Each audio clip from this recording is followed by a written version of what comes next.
Well, as I can see Lord Suri sitting in the front row, let me start with my lords, ladies, and gentlemen. Hello, good afternoon, and welcome to the Pothohar Association's International Women's Day event. I'm so glad to see so many of you here today. And in fact, this is the first sort of face-to-face lecture event that we've held since our last one, which was the health seminar, which we held in early March 2020. I don't need to tell you what happened soon after that. I really do feel quite privileged to be able to welcome you all here today. So many of you might be wondering, what is a Pothohar Association and what does it do? Well, the association strives to preserve and promote the culture and heritage of people who were exiled from the Pothohar region in West Punjab during the partition of India in 1947.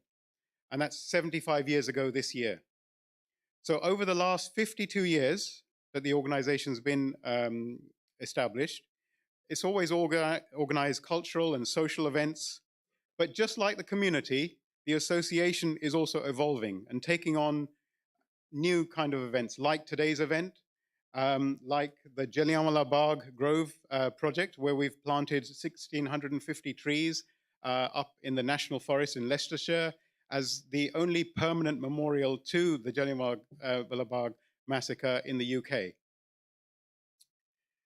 And our membership is open to anyone. And I do encourage you, if you're not a member, to join us and really to sort of help our work. Membership allows you access to, obviously, our events and our mailing lists and many, many other things. Coming on to today's event, well, women have played and continue to play a very important and leading role within the Pothohar Association. And we've had several key members, including the role of president. And so today we're here to honor and celebrate that role. So within the Sikh tradition, we're often told to respect older women like our mothers. Those are the same generations as our sisters, and those younger as our daughters. And so I'm glad to be part of such a big family. And so today we're going to hear from inspirational women who span the different generations. I do need to just remind you that today's event is obviously been laid on. We've got some sponsors, including the Heritage Lottery Fund, that has helped to fund a major project that we're working on, which is a documentary and exhibition project. And so this event forms part of that, that funded project. And the documentary basically covers, in effect, the last 100 years of Pothohari history, that is starting off in the Pothohar, partition, and then migration to lots of different countries, obviously many to India, and then to East Africa, and to many, many other countries, and then finally here to the UK. So it's my pleasure now to introduce you to Jatinder Kaur, who will host today's event. Jatinder ji is a fellow committee member of the Pothohar Association, and she works alongside many, many other charities, most notably the Heston Lions Club. She really is a dedicated volunteer and a great role model for the work she does, from arranging school breakfast clubs to helping the disadvantaged. And she's also been recognized for her community work by various awards, including a Point of Light Award and the Queen's Award for Voluntary Service. Please put your hands together for Jatinder Kaur.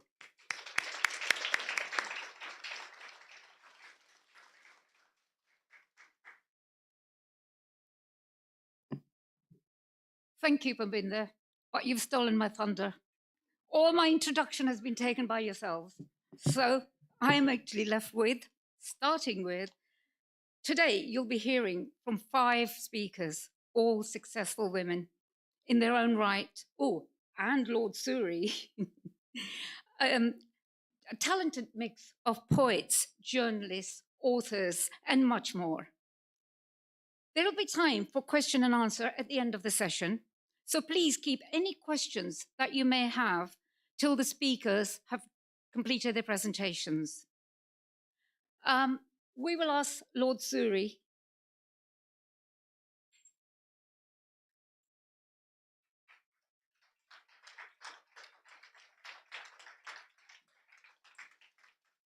Lord Suri is here to support us on our International Women's Day.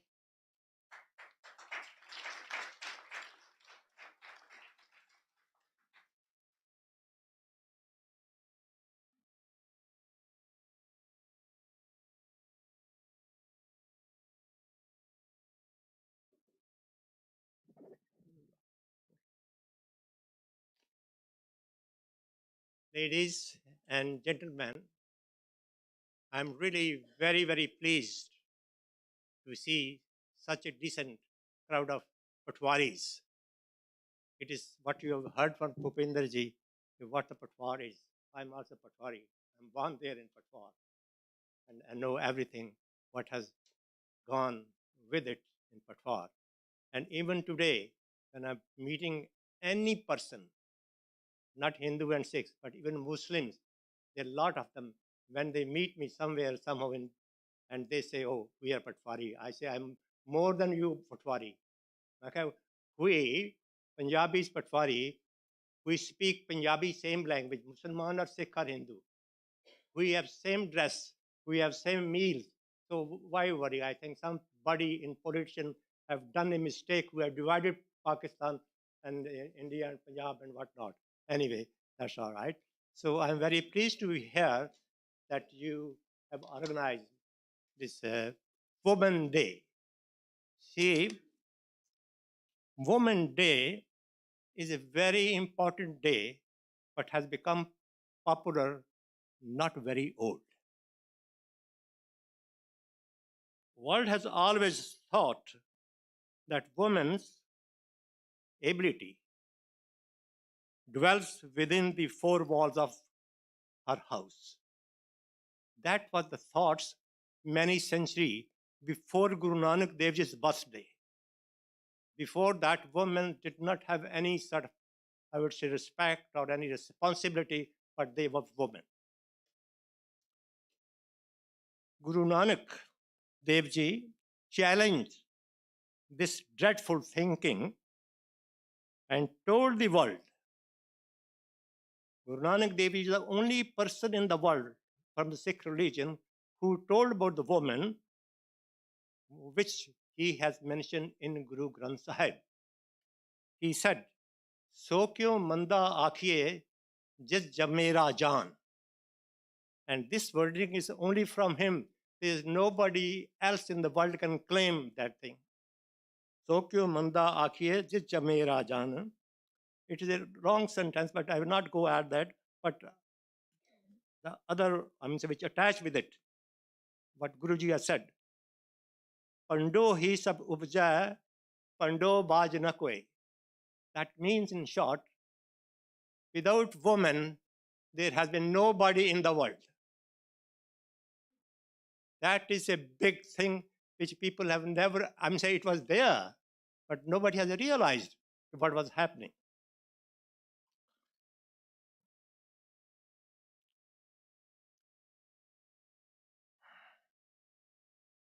You can now see woman has made wonderful progress by being educated. Education is a big instrument. They can be seen in many professions, such as medical doctors, solicitors, barristers, engineers, and many others like army, police, navy, business, fashion industry, and so on. You can see there's very few industry, other things where women are not seen, but there are many. Even in politics, you can see in America, you have got a woman vice president of America, Harris. Women Day is now celebrated worldwide. It is not related to any one single country. They are holding such functions in everywhere. Churches, I can't say about Gurdwara or Mandir, but very many. I'm saying many famous churches are inviting many people on today, I'm saying Women's Day. I have few invitations. I can't go all, but they are inviting all the time. And you'll be surprised to hear today, this morning, it has been said in media that Pope has decided that from today, that Vatican would be headed by women. It is first, I'm saying, these people who have done this thing on such a high post. I'm saying, we have our Darbar Sahib, Amritsar, we don't have any woman in any high degree. I'm saying, the woman, even Amritsar, she can't do kirtan over there. They are not allowed. I'm saying, I'm saying, it is not Guru's Bani, but they're not. I was there a few times there, and I was not physically well. And I was sitting, was asked, requested to make me sit in right place. They made me seated behind the bar sub, and I could not sit properly. And they said, would you please get out from there? Because it is a disrespect. You are not sitting. I say, I'm not taking meeting well. When I got up, I told the man, have you been anywhere else in the world, or you are just in Punjab? He said, sir, no, I'm only in Punjab. I say, I have been living in England more than 50 years and holding position. And there, if a physically handicapped person comes anywhere, he will be given first seat, not the last seat. I say, why can't you do this thing? You should give respect to the person who has come here to pay homage to the Guru Sahib. So I'm saying we are behind so many things. But for Brotherly, under the chairman of Chan and his team, I think they are doing very well. I have seen their other functions as well so many times, but even today I'm seeing this one. I'm more happy to see that he has invited so many people. They have a giant, and it is a hard work. It's not easy. I have run so many societies, Gurdwaras, and Lions Club, and Freemasonry, and whatnot. It is difficult. And I think you heard the name of other speakers who are going to speak. I would say they are good, well-known ladies and gents. I think I've given some name as well. One is the Gurdeep Kaur, a brown daughter. I can say boldly, she has been a JP like me. I also had a JP for years, so many years. And she's also the past deputy lieutenant. And then you got another Manveen Rana, who's a journalist, and Jaspreet Kaur, who's a poet. And we also used, I've been told, to have Upinder Kaur, MB, from Wolverhampton University. I know her very well. I'm still working with the university, with her in so many projects, I must say. That's very good. And we also going to see the MP, Seema. Where is she? She's not coming. Okay, all right. Sorry, I was told. Anyway, she's a good speaker, good lady. She's MP for a long time. That's all right. Anyway, I would not take much of your time. I would just say thank you very much for listening to me. And if I have said anything wrong, please do apologize to me. Thank you very much. Can I have a seat, please? Thank you.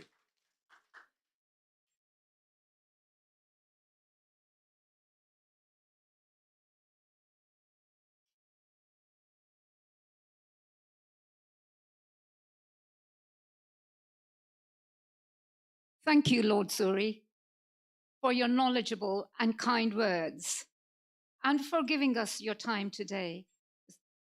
It's much appreciated. Our next speaker, as you know, is running late. So we shall have Manveen. Manveen Rana, a journalist. She has worked at the BBC and she's now with the Times and the Sunday Times podcast. She has had an incredible story of her 3 months with a Syrian family and their journey escaping the war. She has been through so much with them, and now she can share her experiences with us. Please, Manveen.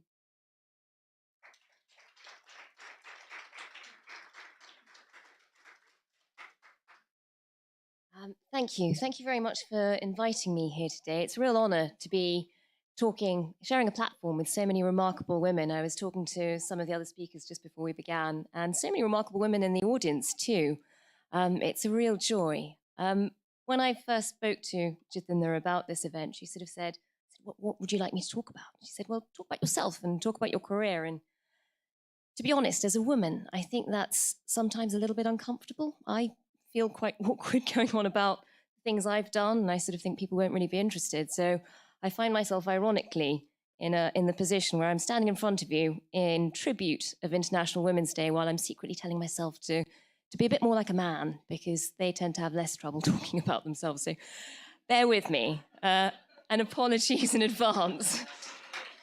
Apologies in advance for all the boring bits. As Jithinder said, for 20 years now, I've been a journalist. Most of that time was spent at the BBC. I was a reporter for Radio 4 and for the news and for Panorama. I've been the editor of programmes, I've done documentaries, and more recently I've moved to the Times, where I'm an investigative journalist and I present the podcast. And I know I've been very, very lucky in my career. I've been able to interview presidents and prime ministers. I've reported from war zones. I've been a foreign correspondent. I've done investigations which I really cared about and which I sort of hoped would make a difference to people. So all of that really mattered to me. I wasn't quite sure what I should share with you, though, because while it matters to me, it might be very boring to everyone else. So I've tried to sort of come up with a few lessons and observations that I've sort of picked up over the years that I just think would be quite pertinent and useful for all women in the modern environment. And I guess the first lesson, I've learned along the way is that for all the big leaps and strides we've made in equality in the workplace in the last few decades, we're still not completely there yet. So, women will still often earn less for doing the same jobs as men, and they will always, always work harder just to be taken seriously. I've never worked yet with a woman who didn't go the extra mile. And for me, that once meant going an extra 2,000 miles, because as Jithinder said, a few years ago, I was covering the Syrian refugee crisis, and I'd already spent a couple of years. I'd been living and reporting from Beirut. I'd been covering the Syrian war. I'd seen the refugee crisis there. So I'd sort of gone to the BBC saying, I really want to cover what's going to be a massive crisis, and I want to follow a Syrian family. And I didn't think they were completely sold on the idea. And they were like, well, we've got lots of correspondents along the way who will see what's happening. We can dip in and out. I managed to persuade one editor to send me out for 2 days to Turkey. And when I arrived at Izmir, which is this big sort of port city in Turkey, I was the first journalist there, and I sort of found the entire station was just packed full of Syrians who were living on the platforms, just trying to find a way out, trying to find a smuggler who could help them get to Greece. And they had spilled out. They were all over the streets. They were living there. They were sort of sleeping on the streets. And I suddenly found myself in the middle of this huge story. So I kept calling the BBC on a daily basis and sort of saying, I'll keep filing reports on what's happening. Just let me stay out here a bit longer and let me follow one family, which was the vision I'd always had. And anyway, being a woman, you do that awkward thing where I know that for a lot of the correspondents I work with, that you work really hard, and at the end of the day, you go to your hotel and sort of relax a bit. And I sort of felt like I couldn't really do that. So I just kept working, and it felt like the story was still moving, and I couldn't really say to these families, you're going through such a hard time, and I've been talking to you about how difficult it is. Now I'm going to go to a comfortable hotel and come back and find you tomorrow. So in the end, I ended up doing the entire journey with them. So for a few months, I spent nights on platforms in stations in Turkey. I negotiated with smugglers, which was fun. I walked across most of Europe, so I had to walk through forests in the middle of the night in Greece. For a few days, we were living in a quarry with a railway line through it in Macedonia, with no shops or anywhere where no shelter, nowhere where you could sort of sleep at night, no shelter during the day, and it was incredibly hot, and there'd be dust storms, no running water, no loos, nothing that would make life a little bit more bearable. But that's exactly what the refugees were going through too. So it just felt amazing to be living the experience with them and seeing how difficult it was, given that they'd just gone through the shock of war too. And for me, I think it really hit home. It had been about a week or so where I hadn't slept, I hadn't had a bed, I hadn't had running water, and I just managed to get to a little village in Serbia. We'd walked all the way through sort of Macedonia to get there, and we were going to be spending the night on the street. And it's a first world problem. One of the things nobody warns you about is not only are there no loos or beds or anything, there are no cash points. And at this stage, I had completely run out of money. I was down to my last euro. And I hadn't eaten for 2 days, and I'd had terrible headaches, and you couldn't get water even. So I sort of thought, I've got €1. I can either buy a bar of chocolate, I'm really hungry, and there's finally a shop, or because there were finally shops, they were allowing us, they'd put out an extension cable, and we would queue for an hour, and they would charge the refugees for charging their phones. And being a journalist, I thought, well, I'd better charge my phone. So I spent my euro on that. But I was so excited to get online as soon as my phone started working again. I felt like I had to start sending news back to the BBC and start tweeting about what I was seeing. And because I used my phone while I was charging, the man who ran the cafe came out and said, you can't do that, that's €2. And I realized I literally didn't have a second euro to give him.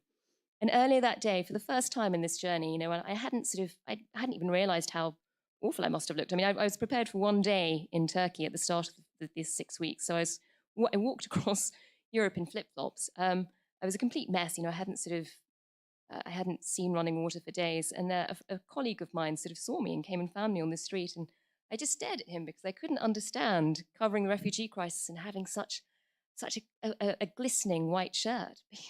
I couldn't remember the last time I'd seen anything clean, that's sort of how a lot of journalism works. You parachute in, you cover something for a day, and then you're back out again. And I sort of thought, I don't know how you'd understand what people have been through if you haven't done that.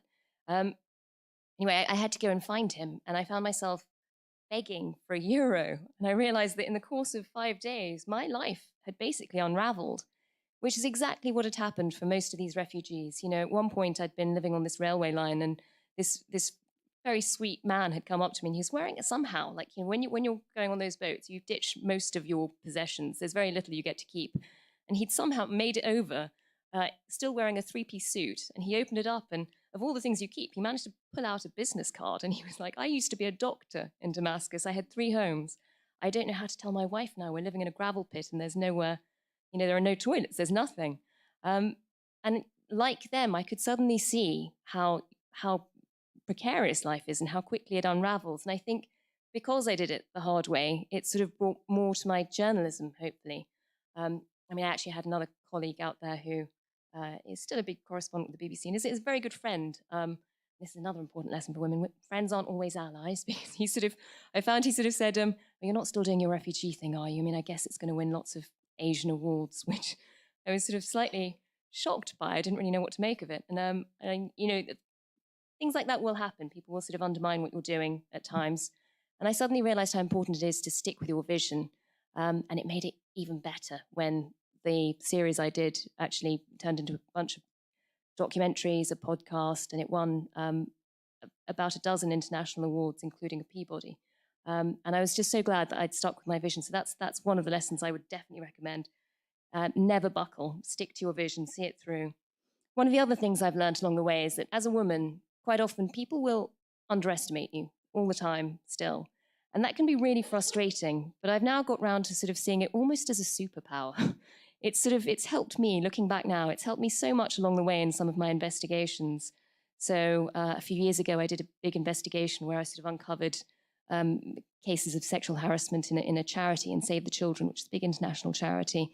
And the head of Save the Children at the time was a very well-connected, friend of every prime minister, sort of man who ran one of the biggest PR firms in this country. And he went around sort of telling lots of politicians that this was all going to go away, the scandal would go away. And he sort of said, this is one lone feminist journalist pursuing it. Completely underestimated where the journalism would get. Also, I think clearly thought that was an insult. And I carried on going regardless. And eventually it sort of led to a select committee hearing where I sort of turned up and he turned around and sort of said, I know exactly who you are. And he had to quit eventually. And so did sort of 5 others. It led to international reports, and all from, one lone feminist journalist. So don't, even if people are underestimating you, keep going. I mean, that's helped me with so many of my investigations in different countries. People will always underestimate you, but it's up to you to sort of prove them wrong, I guess. Similarly, I suppose, one of the other lessons I've learned along the way is that people always try to intimidate you to stop your reporting. So, I did a big investigation which brought down a company called Bell Pottinger a few years ago. And in order to get that out, I was sort of being called all the time where they would sort of say, if you do this, it'll end your career in journalism. You'll be sued, and you have to keep going. I think for me, the worst point where I sort of realized, intimidation was being used as a tactic for a female journalist to try to sort of put me off what I was doing was actually, I spent about a year investigating a man called Aaron Banks, who was one of the big funders for Brexit and had all sorts of dubious connections. And he sort of had me followed for a while. I had to live in a safe house. I couldn't use my phone to contact my family. That was all interrupted. And he also sort of kept threatening lots of legal suits. And I was investigating him in Africa. And I found that along the way, I was on my own out there quite a lot of the time, and I was having to go and hang out with a lot of mercenaries and arms dealers and gun runners, which isn't always fun. And also South Africa is quite sort of old-fashioned in its attitudes towards women. And these people are basically sort of warriors who have fought wars all over Africa. They live in a man's world, it'd be fair to say, and they sort of see me coming and, female journalist, also not massively tall, and they immediately underestimated me and tried to intimidate me. And I think what I've learned from all of that is you just really have to hold your own. People will always do that to you, but as long as you're certain of what you know, I always made sure that I knew more than any of them so I could sort of pull out holes and they knew that, they weren't dealing with somebody who would just sort of roll over. And respect yourself, because then you will command respect from others. And that's what I sort of found with these mercenaries. And it all, for me, it worked out really well. About 2 weeks ago, when Jathinder actually called me about this talk, I couldn't really talk to her because it was a Sunday and I was still talking to some of these mercenaries I've now known for years. I've sort of managed to build up a network of them. And they were able to tell me about Russian mercenaries who had already arrived in Ukraine and were there trying to kill the president. And I sort of put this out across the Times, and the article went everywhere. And apparently President Zelensky has now used it for his own security, and I know the military and security here are sort of using it. So I felt so pleased, finally, that all those moments when I sort of thought, I'm talking to some really difficult people. I don't particularly want to be here. I'm in some dusty part of Africa talking to mercenaries who usually kill before they chat. But I'm so glad I stuck it out, because these things do work out in the end. One of the toughest lessons I think I've learned, and I sort of just feel like I should really pass on, because I think all women should be aware of this, is in life, and certainly your career, don't wait for people to come and save you. Be ready to rescue yourself, because you can never rely on others being there. It's lovely when they are, but make sure you can get yourself out of any hole that you might encounter.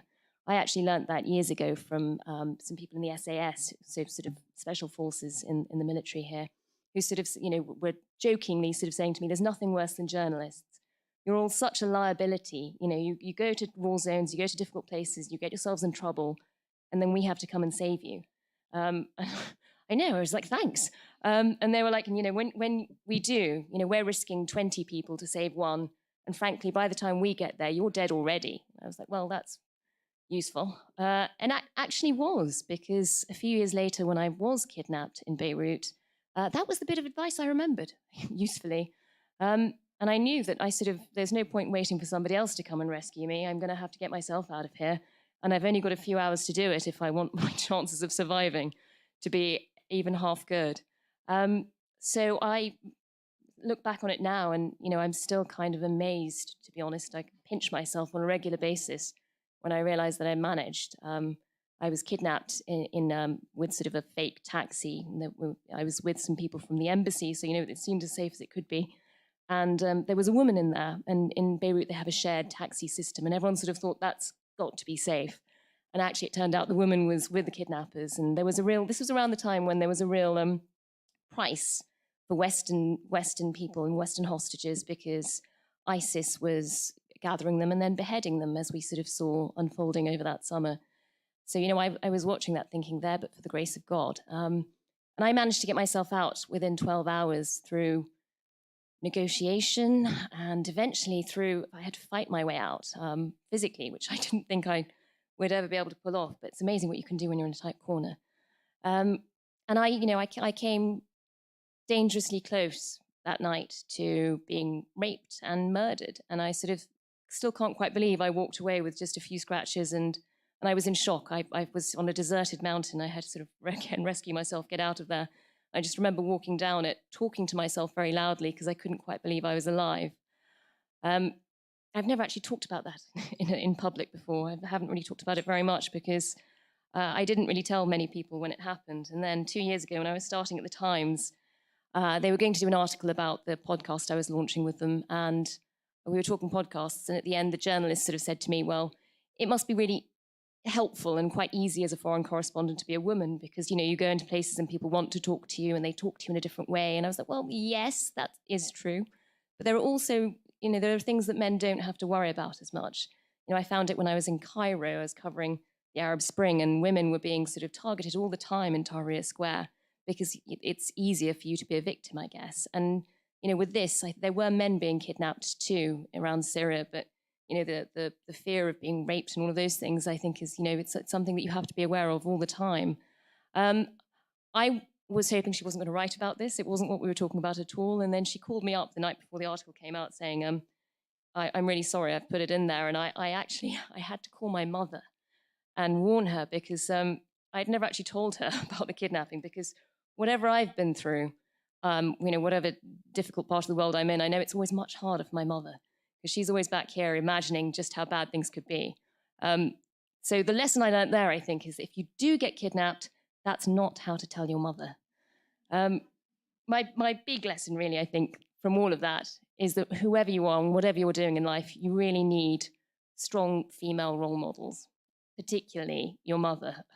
So although I've stood here for International Women's Day going on and on about myself, which is exactly what I hate doing, it's actually really a tribute to my mother because I think, you know, working flat out, whether you're hungry, you haven't slept, and it's been days, and not complaining, and juggling 20 things at the same time, and, you know, carrying on even when life is really hard because you feel like you've got to bring bad people to justice or you've got to try and make the world a little bit fairer.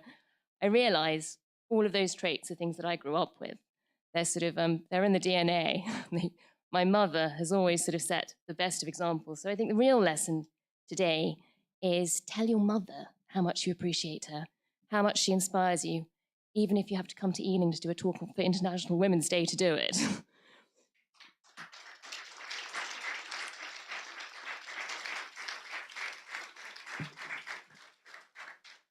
Wow, Manveen. Nobody can follow that, I think. Amazing. Thank you for sharing your story and your experiences with us and the motivational words which you've spoken today. Thank you very much indeed. Now we'll have Seema Malhotra. I believe she's here. Okay. Bear with me.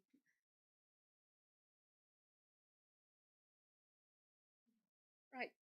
Seema is one of our principal guests. Seema Malhotra MP, who is the Labour and Cooperative Member of the Parliament for Heston and Feltham, and has been since 2011. In March 2020, Seema was appointed the Shadow Minister for Employment. In March 2014 to 2015, she served as a Shadow Home Minister for the prevention of violence against women and girls. Seema has always championed equality for women in all spheres of society and has supported our International Women's Day events. It is with great pleasure that we welcome Seema.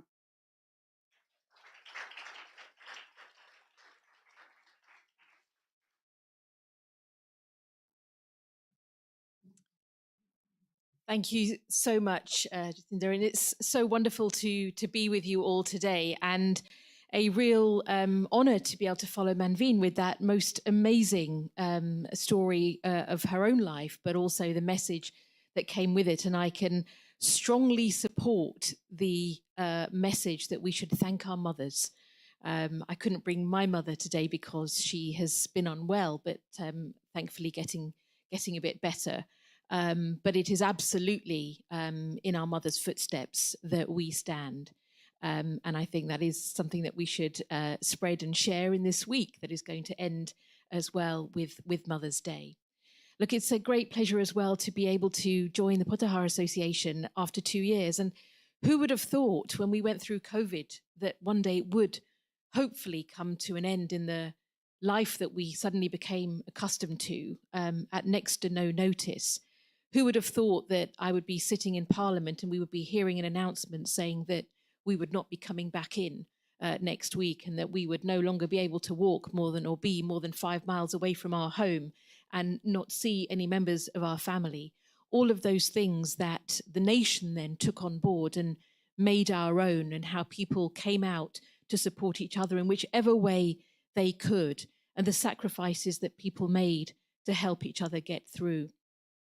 In truth, it was men and women, but so often the women that helped hold things together during that very, very difficult 2 years, because women are the backbone of their families, they are the backbone of our communities, and all too often the silent backbone, the ones that don't get seen, that don't get thanked often, and also just struggle to balance those challenges between the needs for themselves, but also then children, parents, and others in the community. But it is also a great honour to join, to be able to be positive as well about the role of women and what we can do to support women in our communities.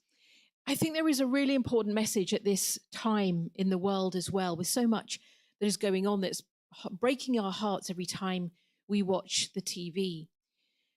And there is something important about how we are all interconnected. This is International Women's Day, and it is a time when we can come together in celebration of our diversity in our community, but also our diversity across the world, and what it is for women to stand with women locally, nationally, and internationally. The theme this year has been Break the Bias. And goodness knows that we have a huge amount of bias that we as women face. I know there are many gentlemen in the audience as well who I think we can call our honorary sisters, honorary brothers as well, but honorary in that you stand, I know, with women in your families and women in our communities. But that bias that we have, it is both covert and overt. It is that hidden bias that can sometimes make it more difficult to get that job or be taken seriously for that opportunity. But also the overt bias, which is when you're discriminated against, when you're not seen, it's not seen as possible for you to take on that role. We see that in the media, and I think it's just a great pleasure to probably meet you, because I think you've interviewed me and we've done shows together, but to actually properly meet you here today as well. But in politics, yes, we are in a place where we are seeing the greater number of women in the UK Parliament than ever before, around a third. And I was the 367th woman in the history of Parliament in the UK, and recognising that there are 650 MPs at any one time. History has not been kind to women when it has come to politics.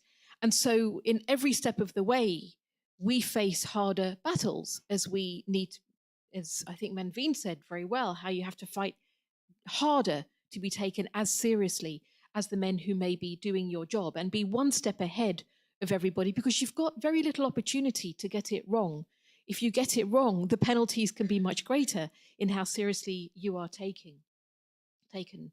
But I think we also come together today in common purpose, sharing the voice of women and celebrating our sisters, our mothers, our daughters, aunts, and women across the world. I'm also the founder of the Fabian Society Women's Network, which I founded 17 years ago. And the reason why I founded that was because I never understood why we didn't have women in the Fabian Society, which is a big think tank, and it's been around since the 1880s. It was one of the founders of the Labour Party. But I never understood why there were so few women on our platform, so few women writers in our magazines. And when I did the research, it was a surprise to me that of our 5,000 members, we had 2,000 women. At that time, we had 6 members of the cabinet under Tony Blair who were women. We had 70 Fabian women members of parliament. We had 15 Fabian women ministers. But the question was, where were they? And the reason why they weren't visible is because it's all too easy when you are in those positions of making decisions about who's going to be speaking on a panel, whose voice you want to hear, to take the advice and the friendship of the man you know. And it's all too often that you phone the person that you know or whose numbers you have in your mobile phone. And so women end up being excluded because women are also balancing work and home life. They're not the ones who are necessarily out making sure that they're front of mind of every journalist or every senior man. And so what we did was we founded the Fabian Women's Network, which is all about putting women's voices at the heart of our politics and our voice, but also to create opportunities where women who wanted to achieve change could have a network to be supported by other women too. And I'm really proud that that network continues. Not just that, but for the last 10 years, we've had a scheme, the Fabian Women's Network Mentoring Scheme, that is to bring forward women in politics and in public life, with now over 120 women that have been through, actually more than that, almost 200 women who have been through that program. Now see some who have now come through as councillors, leaders of their councils, but also as members of parliament. And the truth is that no government, no political party can achieve its goals without the involvement and the engagement of women. And no world can build peace without and peace in whether it's nationally, internationally, or our communities without women. And women have the strength and the power to help change the world. We see that every day and in the face of inequality and conflict. And against the backdrop of war in Ukraine and the humanitarian crisis that we've seen in Afghanistan, this year it's Women for Women International, but also a calling on the international community to invest in women in those fragile and conflict-driven zones, because in truth, they are the key to a very peaceful and revived peace in our future. So I think it's important as we have our events today, that we think about how we can step up our involvement and support for women internationally, because they're going to need us. They're going to need us in the rebuilding of their countries, but also in how they're going to survive the challenges that they face today. And for a member of parliament, I want to give this message that in truth, when we stand up in parliament, we do so with the support of our communities. We do so with the advice and the wisdom of others who come to us and talk about their lives and talk about challenges. And I believe very strongly that we stand taller when we have the voices of women in our communities standing there with us, telling us what they think about the challenges that their families are facing, but also the great affairs of our state and the welfare of our nation. And I want to just also relay one story, because in the last few weeks, you'll have seen the challenges of Ukraine, and we had President Zelensky who addressed Parliament on that historic day. But some of the most important moments, 2 of the most important moments of my last 2 weeks, have been when we've been listening to women MPs from Ukraine, relating what's experience that they're seeing, the impact that the war is having on women, the violence against women that's been apparent, whether that's been rape or murder, but also the distress that it's been causing for themselves and their families as they are ripped apart in the way that we have seen. But on International Women's Day, it meant so much to be able to say to those women directly on Zoom that we in the British Parliament and across our country, we stood with the women of Ukraine. And so I just want to finish by saying this, that when we reach any position that we can, whether that's in companies or it's in society or it's in journalism or it's in politics, we have a responsibility to hold the door open for women to come after us.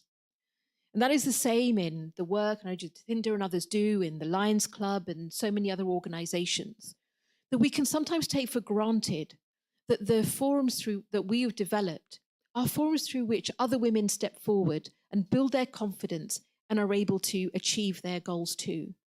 All too often when I work with young people, I hear them say to me, why would I go for a job like that? Why would I think of a career like that? I've never seen anyone who looks like me be in that role. And so when we're thinking about women today, and we're thinking about girls today, we're thinking about what message we want to give to girls coming forward in our communities. I want you to think about yourselves in your lives and think how visible you are to and what you might mean to them. Because in truth, when a girl sees a woman in a job, maybe journalism, maybe in business, maybe in public services, maybe in the arts, when they see a woman doing something that they never thought they could do because the world may not let them, I can guarantee you, because I know it and I've seen it and I've heard it, they see a woman like them and they say that is a place and a job for me. So I want to thank all of you for all that you do. I want to thank the men in here for all the support that's given to women. But I also want to say that I think we do truly have a responsibility to the girls that are coming forward and future generations to push back the barriers, to break the bias, and to make sure that every young girl coming through knows that she is and must be empowered to achieve her goals for herself and for her family and for her community. And for that, I thank you for all the work you do. Thank you for inviting me today.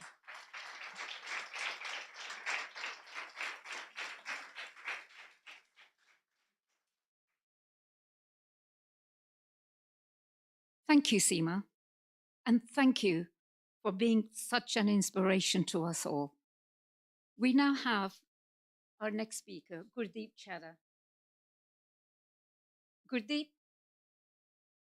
a retired research scientist, a former magistrate. In recognition of this and her service to her local community in York, was the very first Sikh woman to receive the honor of being appointed a Deputy Lieutenant of North Yorkshire. She'll be talking to us about her journey from Kenya to London and from London to York and back to London. Gurdeep, despite her role as a main carer for her recently deceased husband, is and was involved in voluntary and charity work. Welcome, Gurdeep.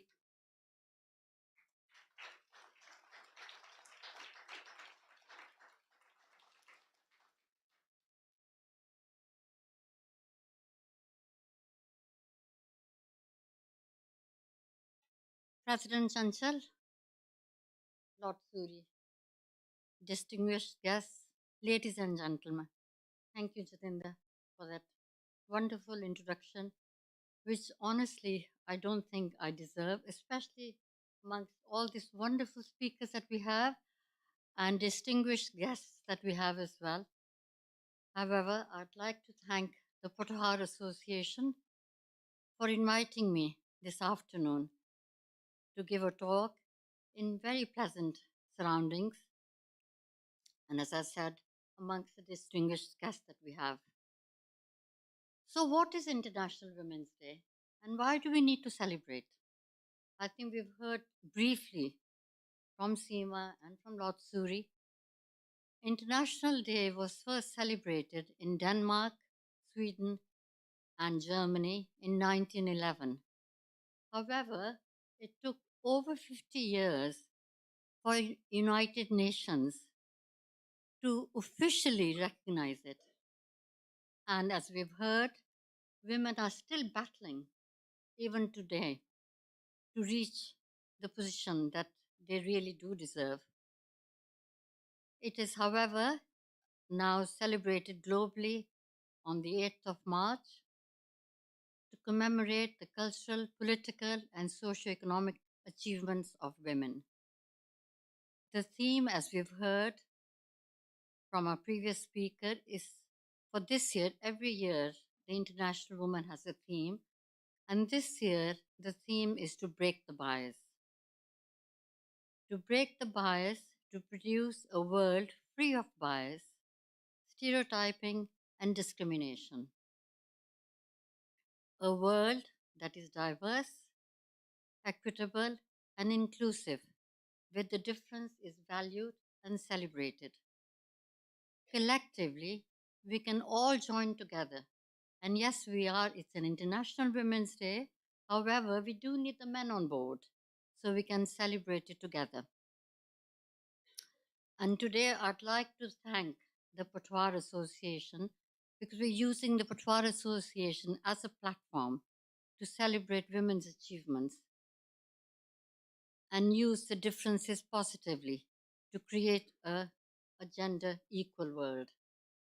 A gender equal world that Guru Nanak Dev Ji, as we've heard again, our very first Sikh Guru, made us aware as early as the 14th century with his very famous saying, So kyo manda aakhe, chit jad mein rajan.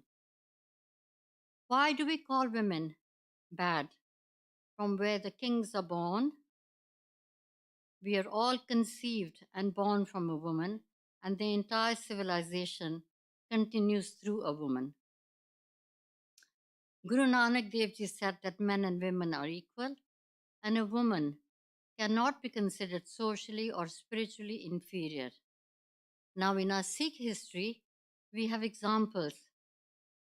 We've got examples like Mai Pagoji, Mata Gujri Ji, and Mata Khivi Ji, who first started the langar. We also have an example of Sophia, who was the first Sikh suffragette woman who fought with the other suffragettes to make sure that the women had the right to vote. Now, being born in a Sikh household in Kenya with the basic Sikh values of gender equality, fairness, and service to mankind, it perhaps molded me to the individual that I am today. My birth was celebrated by distributing sweets to family and friends in Nairobi by my late grandfather, Sardar Atmaram Singh Ji. Now, this was a gesture that was only reserved for the birth of a boy, and it still is in some cases. So I'm sure that my grandfather, in his time, he helped to raise the profile of the birth of the girls.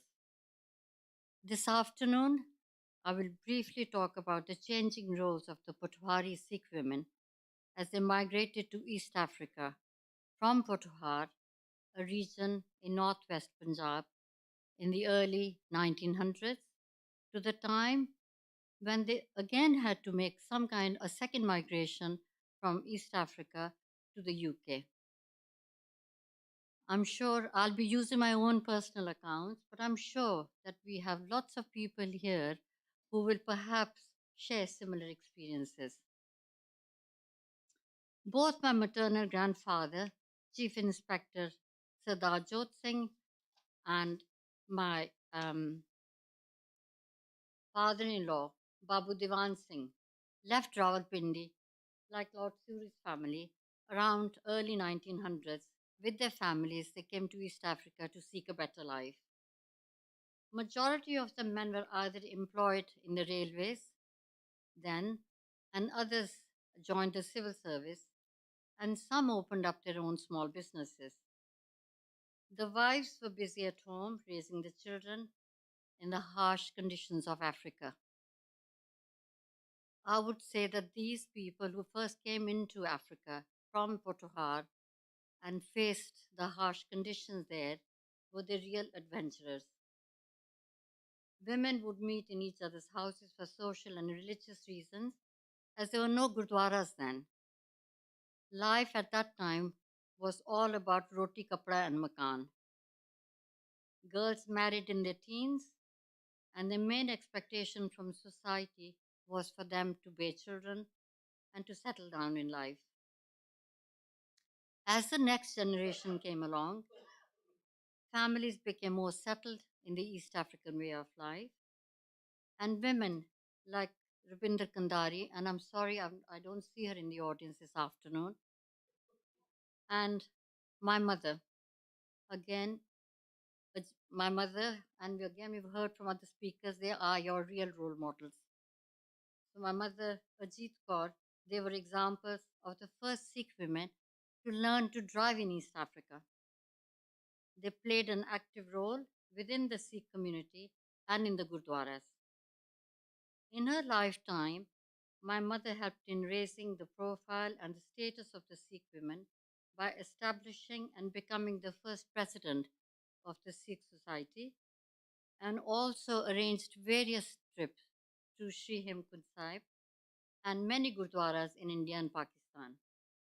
She was an active sportswoman too, and the first Sikh woman to play golf and to represent her club in Bombay. Similarly, my sister-in-law, Manmohan Kaur, was on the censor board of the film industry in Dar es Salaam and the president of Istri Sabha.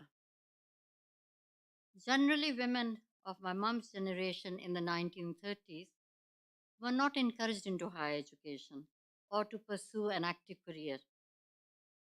With a few exceptions, who did become teachers and nurses, and a few of them at the time were sent to a university in India to become doctors and lawyers.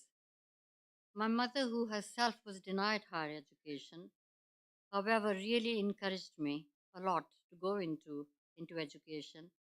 Having obtained my first and second degree in Kenya around the 1970s, I was even encouraged to take up my scholarship year in Holland, despite the resistance from my grandmother, who felt that I should have got married by then and settled down to have a family.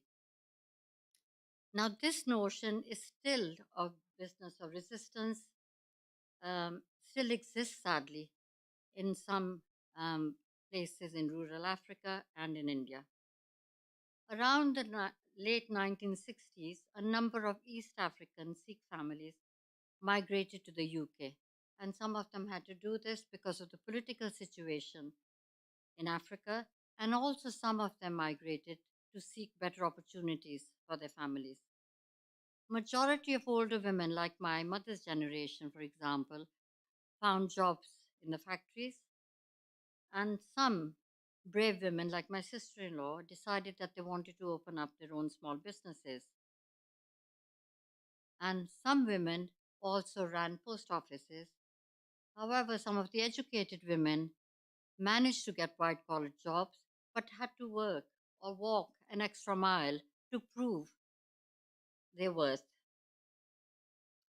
Marriage to my husband, Daminda, brought me to London in 1974, where I joined the Ministry of Overseas Development in Kensington as a research scientist in entomology, a study of insects. Again, a rare profession for a Sikh woman at the time. I felt privileged to work with eminent scientists and got the chance to publish a few of my publications in scientific journals. During the 1970s, Pothohar women in England were just beginning to make a mark for themselves, and more Sikh women were gaining higher education and standing alongside men in various prominent fields. Mrs. Kailash Puri, a well-known novelist, a poet, and also referred to as Agony Aunt, and some of you might even remember her, stands out in my mind. A lady who encouraged women to come away from the tyrannical patriarchy that some women suffered from and to break the barriers. She firmly believed in equality of men and women and stood to prevent polarization between males and females within families, which again we sadly see in some families.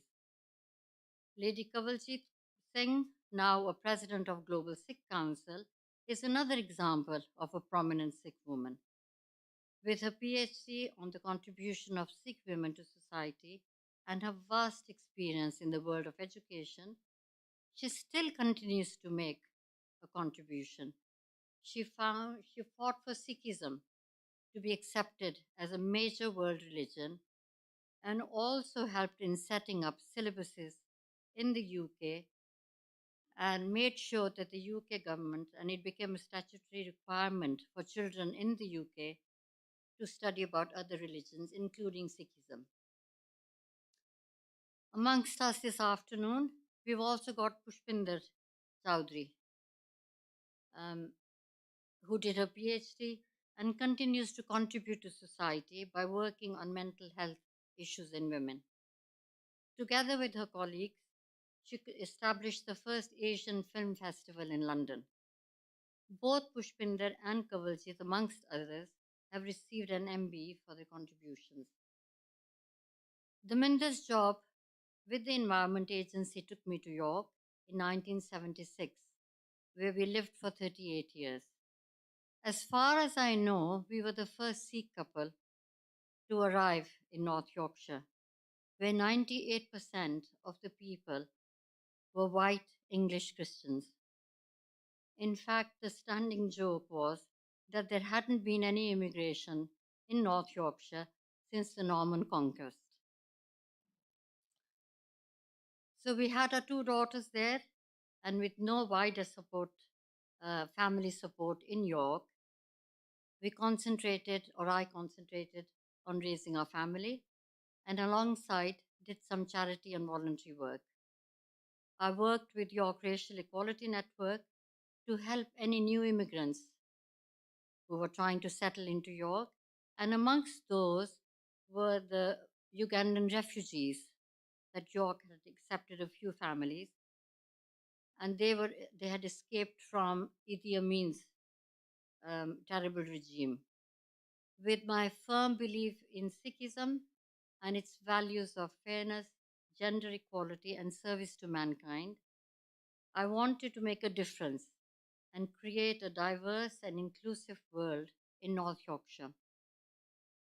As our girls were the only non-white children in the primary schools, I started giving talks in schools and to various members of the public and organization, including the police, about religion, culture, and Indian festivals and food. And this took me to some of the remotest parts of North Yorkshire. As our friends and neighbors in York enjoyed our Indian cuisine, I decided to set up the first Indian cookery evening class for adults. And this really helped to make York community more diverse and inclusive. For 20 years, I balanced my cookery class in the evenings with my day job. And this day job was a research scientist in a biotechnology company involved with cancer.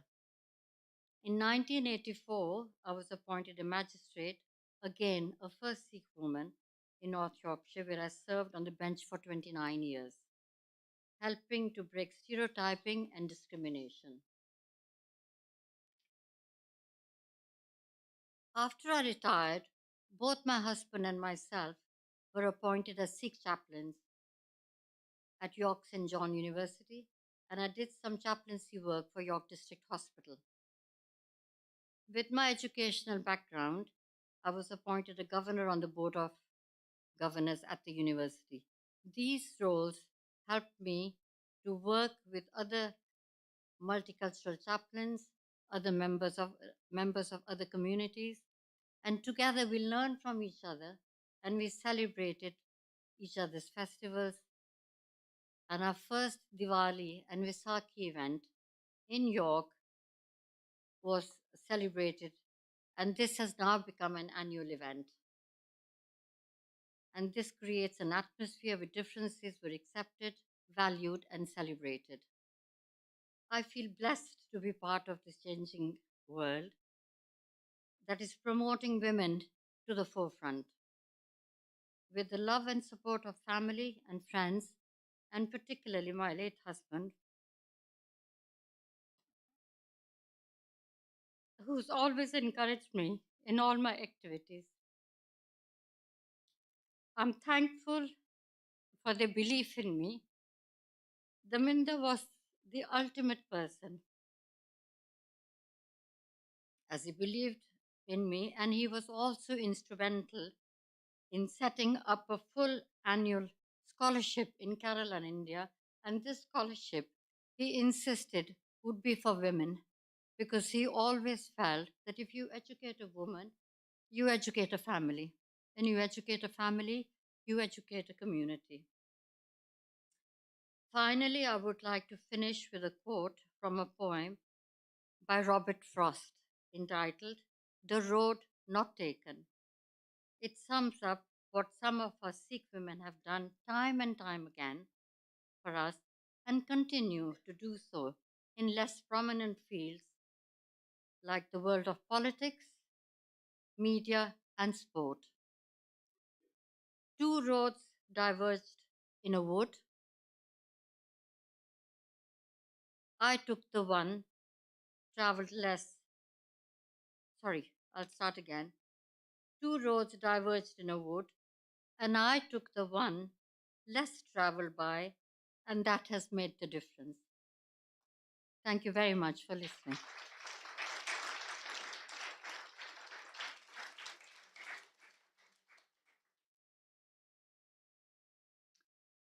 Thank you, Gurdeep.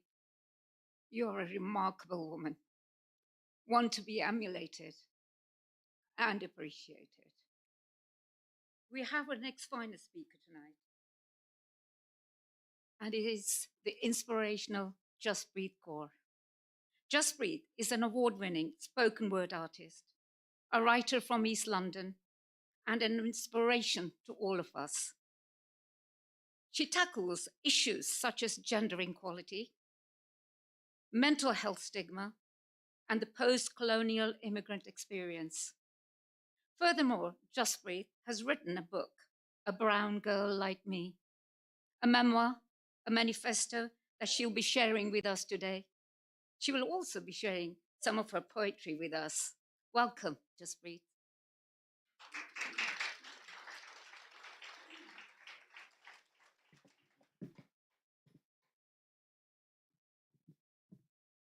I am raising my voice so the forgotten voices can be heard. And I am holding my fist up in the air for the independent women that are given the B words. And I am clearing up the blurred lines because in these confines, I still stand here with a strong spine because what is mine, and a no means no, and a yes means yes and yes. I am her stories that have been forgotten from the histories, these historical women treated as if they were mysteries. His story. You're feeding us a false etymology. I am more than every single one of my responses being an apology. I am every lioness ripping through the stereotypes attached to our gender. I am the feminist agenda, the so-called burned bras, the lack of female main role movie stars, all the girls in my gender studies seminars. I'm the women chained to railings to get our votes. I am every hunger strike guarding their throats. I am Miss McCarthy teaching me I can achieve anything. I am the female warriors, my Bugor Bodicea that could defeat any king. I am my trainers who said I got a mean left hook. And I am all the women forgotten from my school textbooks. I am feminism's waves 1, 2, and 3. I am the women forgotten from science and technology. I am the men that see that their engagement is vital. I am the women who refuse to stick to one label or one title. I am you, I am him, I am her, I am genderless. I am the women who have to try harder at work to impress. I am the government's gender ratios that remains flawed. I am the women who have smashed through glass ceilings and have soared. I am the 10 to 20% less pay. I am all I am all of de Beauvoir's essays. I am my father who said I am the same as my brothers. I am my ancestors, my sister, I am my mother, I am every woman that is making noise with what they write. I am the ongoing silent power struggle, the ongoing fight. Thank you.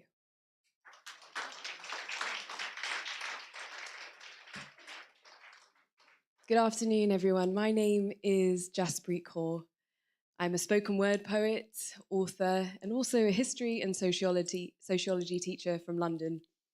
I'm also currently an associate research fellow at the University of Birkbeck with their politics department. And the reason why I'm here today is to share a little bit about my book, Brown Girl Like Me, which came out just a month ago. And tonight we've heard from such incredible Asian women from our community who so often we never get to hear about. Their stories go untold. And that was one of the reasons for why I wanted to write this book. I remember growing up in the heart of East London. I'm a proud East Londoner. Growing up feeling like I was growing up in quite a multicultural, diverse area, but never seeing Asian women in the mainstream. I never saw them on TV screens. I never saw them in movies. I never saw them in books, in literature, in nonfiction. And they definitely weren't in the classroom either. And for years, I kept seeing that sense of erasure, like we didn't exist. However, I looked at the women in my family, I looked at the Sikh women from the history that I was learning at home, and I knew there was incredible Asian women, but where were their stories?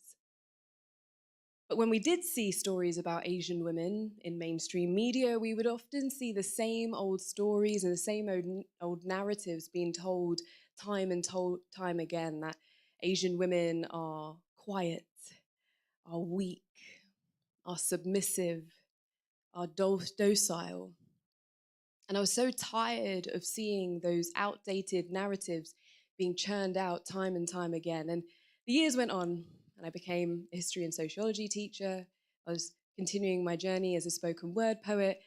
And this frustration was growing. Why is there not a book like this about Asian women in the UK, but across the diaspora, our stories of achievement, of success? Why does this book not exist? And I did a bit of research to see if there were any existing pieces of literature, a narrative nonfiction like this about the lives of South Asian women. And the last book was written in 1978, 4 decades ago, over 40 years ago. And it just made no sense to me that there hadn't been an update. So enough complaining, enough feeling frustrated. I set out to write this book. And I interviewed over 150 incredible South Asian women from across the country. I brought together their anecdotal stories as well as historical perspectives, political theory, social theory, to understand all these experiences of South Asian women, looking at themes like mental health stigma, education in the classroom, microaggressions in the workplace, love and relationships, as well as bringing it into the present day and looking at digital media, social media. How are these things impacting Asian women?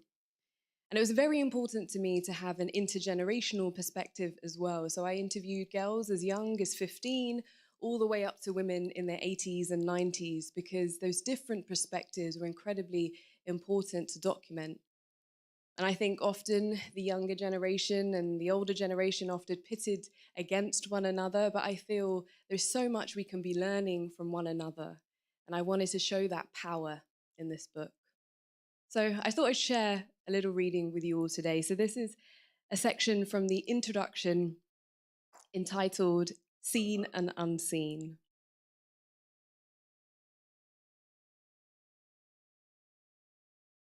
Brown women are often seen as docile, quiet, and passive, thanks to the orientalization of Asian women, dehumanized and reduced. More recently, new stereotypes have been added to our list of labels, including bombers or bashful brides. Isn't it about time that we controlled our narrative and our voice so that our representation doesn't just exist of tropes about victimhood and dowries, degradation and despair? Now, this is not me downplaying violence against women, or the much needed ongoing conversations about forced arranged marriages, FGM, grooming, and sexual abuse. But the over-reliance on a stereotype means that the only facts we have been given about ourselves have been distorted, causing corruption in what we think we know about ourselves. I felt seen and unseen. How can we define who we are when we've been handed a dictionary full of lies and half-truths? Isn't it up to us to define who the brown woman is or isn't, rather than anyone else? I didn't want my identity to be defined by how supposedly oppressed I am. Having that as our only label, our only story, just didn't sit right with me. What about the brown women who have changed history? What about our ancestors who fought in anti-colonial movements and continuing post-independence groups, battling through struggles around war and militarization against right-wing fundamentalism and state repression? How about the brown women who have lived through partition and displacement, the difficulties of migration and assimilation, and more recently, even through a worldwide pandemic? All whilst trying to untangle prisms of class, caste, community, religion, and gender politics. Bloody hell, brown women are strong. This strength reminds us that daring to speak, daring to fight, daring to even exist in a system not designed for you is an act of resistance in itself. Every day, brown women are resisting, challenging, and thriving, but where are their stories? Where are the ordinary stories of daughters and granddaughters, women like us? How about the brown women who inspired me and helped me love who I am, many of whom you'll find in this book? Thank you.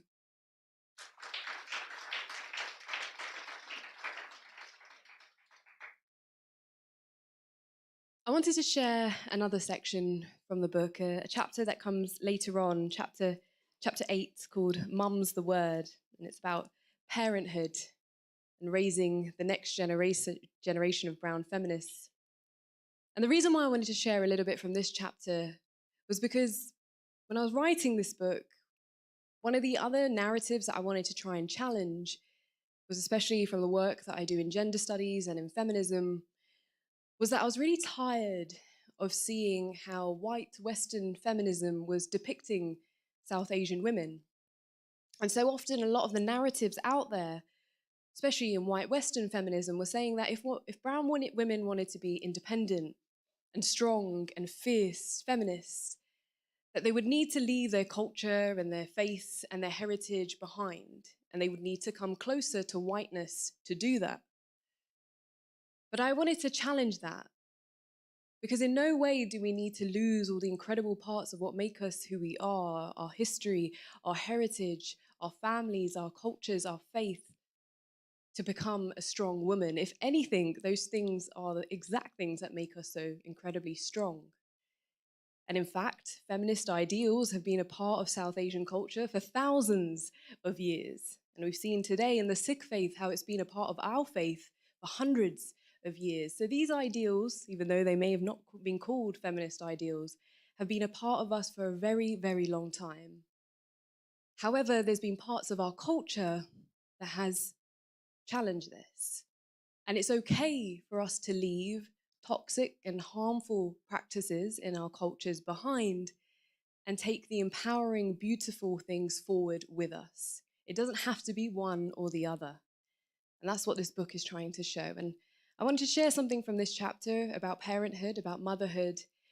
And it starts off with quite a heavy topic, a little trigger warning, that it is about female infanticide. It's a girl. For years, I wondered why these three simple words have such power to terrify parents, shatter communities, and even shake up entire countries. My anger and confusion led me to write a whole thesis on it for my postgraduate degree in gender studies. But it also led me to one of the most heartbreaking stories that my granddad ever told me. The story I'm about to tell you might come as a shock for some, but for others, it will reaffirm everything we already know and feel about violence towards women and girls. We were sitting in our living room one evening, Babaji reading the most recent copy of This But This newspaper, while still managing to have one ear on the radio, me reading books on post-colonial theories, on gender, just some light reading. He asked me, what was I studying so intently?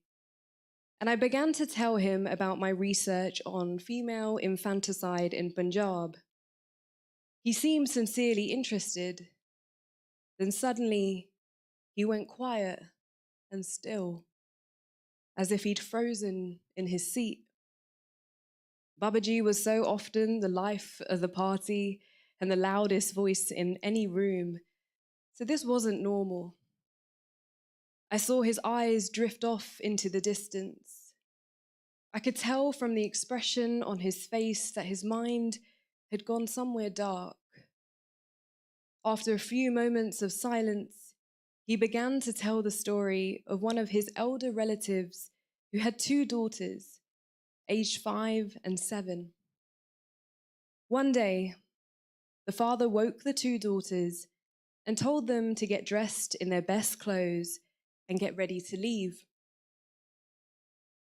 He was going to take them on a trip to Gondwal Gurdwara, a Gurdwara well known in Punjab for its Bolli stepwell, paved with 84 steps. With pure excitement, the two girls quickly got ready and they set off on their journey. After some time walking, they eventually reached a long dirt road alongside a river. Hand in hand, the two girls happily skipped down the road. Suddenly, and without any hesitation, the father pushed the two girls into the river. Neither of them was able to swim, and they both drowned. The father continued on to the Gurdwara, sat there and relaxed as if nothing had happened. When he returned home later that day, he said to the family, the deed was done. Babaji paused at this point. He looked at my face, my eyes filled with tears. Are you sure you want to hear any more? He said. Yes, I replied, hesitantly. He then gave me another example of a Hindu family from a nearby village. A woman had been pregnant and the family waited anxiously for the birth. The child was born, and with the realization that it was a baby girl, Babaji told me the mother suffocated the baby to death. They then dug a ditch at the back of their farm and stuffed her body in.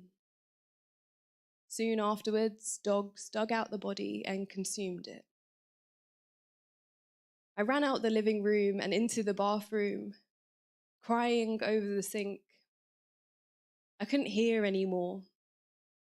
Researching theories, policies, and interventions about gender-based violence was one thing, but hearing these stories firsthand shook me to my core. And it was all down to son preference, to entrench gender inequality, because apart from anything else, sons are seen to provide financial support for their families in the future, as well as continuing on the family name, whereas a daughter is the ultimate economic burden.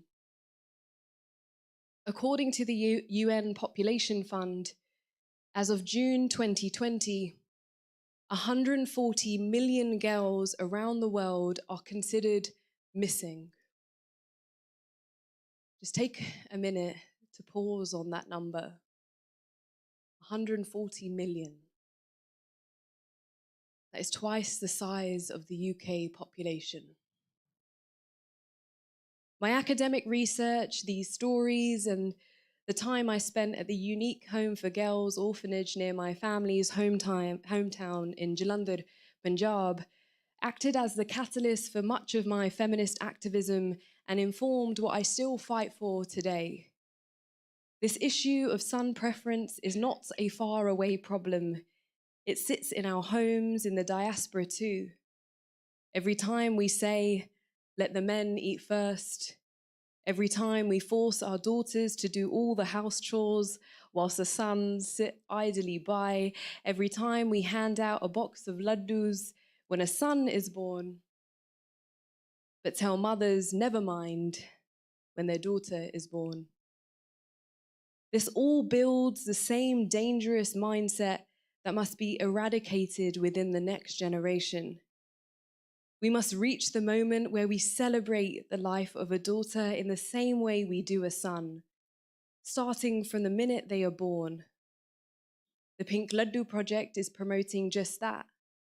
They've been encouraging families to celebrate the birth of their daughter by distributing pink laddus or other sweet treats to ensure that families are rejoicing in the life of their daughters from the very start. By celebrating our girls from the moment they enter this world, we are giving them and the rest of the world a very important lesson. They are loved and they are important. Thank you.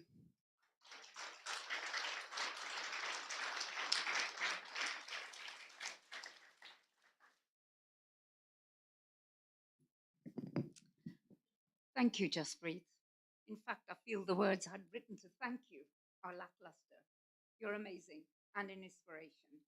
And I think we should all be buying her book after we finished.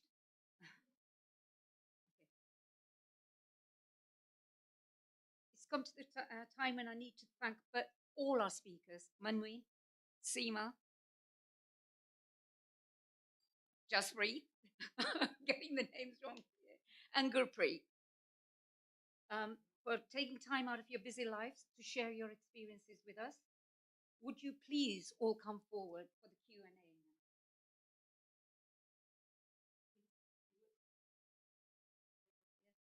Jaspreet?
So you really need somebody in the family almost to encourage them along.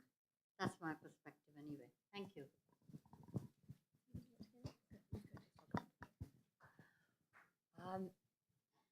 I think that sounds like sound advice. No, I mean, I think it is incredibly hard. And I think, in a way, thank you, you know, some things are getting better. People do tend to have more supportive families. And I think employers are getting better at this too. But at the same time, I think the expectations are also rising. It never sort of seems to get to a point where, you know, you can sort of plateau and finally find your groove. It feels like, you know, you're suddenly expected to be brilliant in every sphere of life. And I think it's really hard. I think it's really hard to be a modern woman. And I think there is, you know, you're absolutely reliant on people around you being helpful. I think sometimes you do have to make compromises, and you just need to sort of have thought it through and worked out what you're willing to compromise on, so that you never feel like you're shortchanged. You know, if you've decided for yourself what's most important to you and what your priorities are, then hopefully that sort of guides the way you live. And I'm really optimistic that, you know, as for the next generation at least, you know, things are changing. Employers are getting better at sort of working around women. You know, I mean, even when I started, it was sort of really difficult, where they sort of thought, well, if you're going to go off and have babies for a few years, that would hold people back. And, you know, people wouldn't get the opportunities that other people would. And I think that is gradually changing, just not quickly enough. I think that's a really significant question, and I would just add a couple of things to the comments that we've had. There was something I heard on the radio this morning. It was Helena Morrissey. She's known as someone who's a senior business executive who I think had said on the radio she had 9 children. I didn't realise it was quite so many, and she apologised for giving the impression that women could have it all in that way. And I think the impression when we say you can have it all, it's almost as if you can have everything equally successfully and be totally happy. Whereas it's always a trade-off. It's always, what are you putting first? How are you compromising? What are you compromising? And I think it's important to see the history of gender equality as a political battle. It's a political battle to be able to access areas of employment that women were excluded from. A political battle even today to make sure that women can have access to, you know, clubs and societies that maybe have been male only. It's a political battle to make sure women have equal pay. It's a political battle to make sure women have equal access to health and other services. It's only more recently that even the menopause even was debated on Friday, and policies around supporting women going through the menopause is something that needs to be on employers' radars as well. And all of these things impact equality. So I think what is important is to see that to enable women to have it all as much as they can involves structural inequalities to be addressed. That's cultural inequalities within our families and communities, and it's inequalities within the law, and it's inequalities within justice as well, to make sure that women can have access to justice and have defence in the law for when things also go wrong.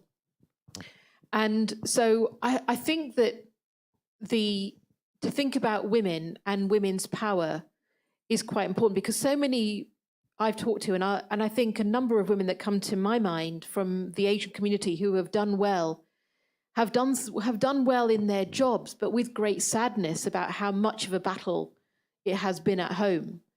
And then you have, I always recount one story of my husband, who's always been incredibly supportive to me, and I'm very, very lucky in that.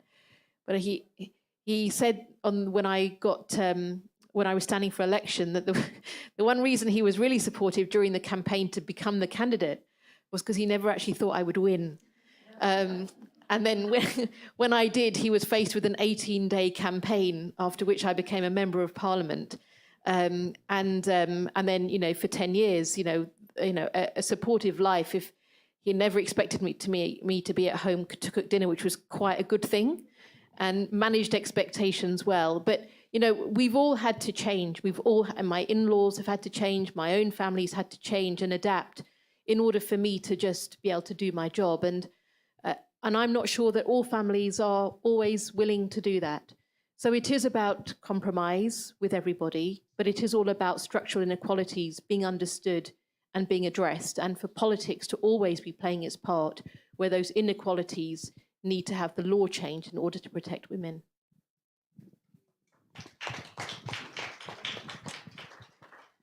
I think, it's okay to just add one point, so just very quickly. No, I definitely resonate with some of the other speakers of having a supportive network around you, whether that's a family structure, whether that's friendships, does make a huge difference. And I'm definitely really grateful that my husband, who is here tonight, he's going to be embarrassed that I've mentioned him, he is absolutely one of the best feminists that I know. And the work that I've been doing, the mission that I'm on, wouldn't even be possible without him by my side. And we're absolutely a team in everything that we do. And I know that's an anomaly. I know that isn't very common, but he and I want to model the behavior that we wish to see out there. So that's why we do the public work that we do, so other young people can see that it is possible. A lot of young men out there can see that this is possible. And I think it's great that we're centering a lot of this conversation around the women, but we do need to be speaking to the men about this too, and how are we raising our sons, and the questions that we need to be asking them about what do they think a man is, and what do they think masculinity means to them. Does it make them more of a man if their wife is seen as smaller and lesser?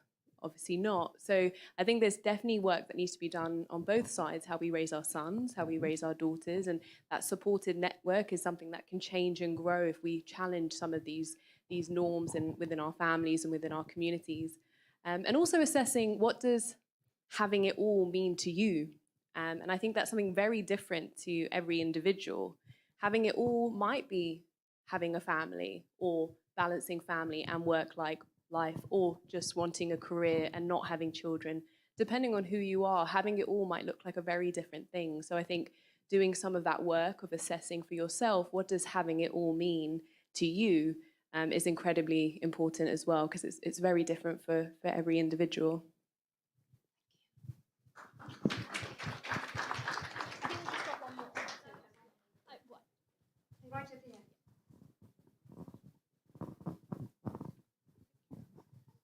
Hi, thank you very much. I enjoyed listening to all the speakers, but I was particularly taken by what Gurpreet Kaur Chadha talked about, her own experience of growing up and moving from London to York, and also coming from East Africa.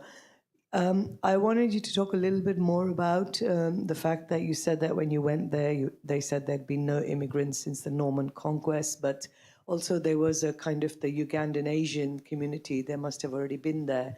I'm just interested to hear a little bit more, because you were forging your own path, a brown girl like us of the day and still. So I'd be very happy if you were to share a little bit more about that. Thank you.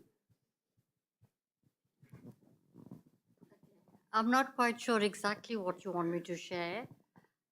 Just a bit more about your relationship working with the Ugandan refugee thing.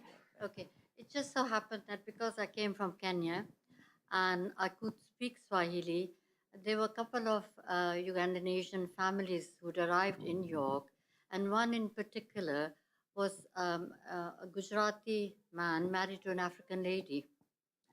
And the African lady could speak a word of English. Now, it was incredibly hard for her to communicate with anybody.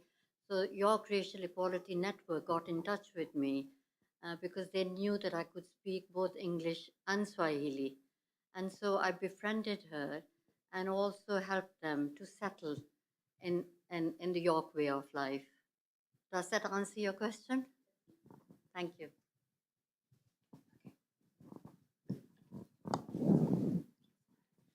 Hi, my name is Toiba, and I work with Tungsten Fire UK Asian Film Festival. I exactly don't have a question, but I have a comment to make.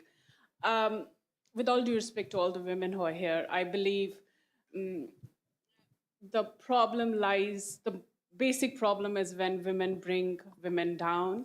I mean, definitely we need to raise our boys' right, and the men need to be on the table to discuss women's rights, women's issues. I'm a Kashmiri, so when in Kashmir a girl is born, we usually say, I'll say it in Kashmiri and then I'll translate it for you, what usually women say. As Jaspreet said, it's a girl. So, they say, hi, ikur nirne dahan gabran barabar. Roughly translated at, oh, never mind, may this daughter be equivalent to 10 boys. So for me, I believe that's where the problem is. I believe it has to start with women supporting other women, women being happy and pushing through other women's success. So that's something I find very, very, very rare in South Asian societies. So no question, just a comment that I felt from like all the wonderful speakers we had today. Thank you so much. Just to add on to that, I shared exactly what you're saying. When we had our second daughter, there were some members of our family who said, oh, ek aur kudi ho gayi, meaning another girl's been born. And the most supportive person in our family was my sister-in-law in Agra. She actually made a phone call, and at that time, if anybody would remember, phone calls were quite expensive. It was almost £1 a minute, if I'm not mistaken. And she rang me up, Penji Harjeet, and she said, Fikar na kar, don't worry, ik kudi di maa Rani, do kudiyan di maa Maharani. Okay, so I'll translate that for you. You've all understood that or not? Okay, so a mother of one daughter is a queen, and a mother of two daughters is a greater queen. Thank you. Thank you. Any other questions?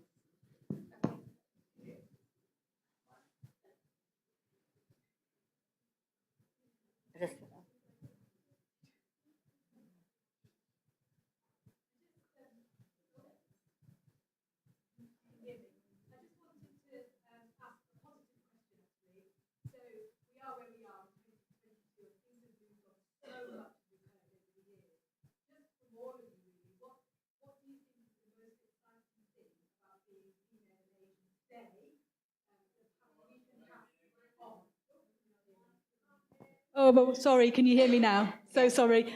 I just wanted to add a bit of positivity, really, and say it's been absolutely amazing to listen to everybody's stories. And we are where we are now in 2022, celebrating women. And really just wanted to get your views on what do you think is the most exciting thing about being female and Asian today in England, something that we can then pass on to everybody else.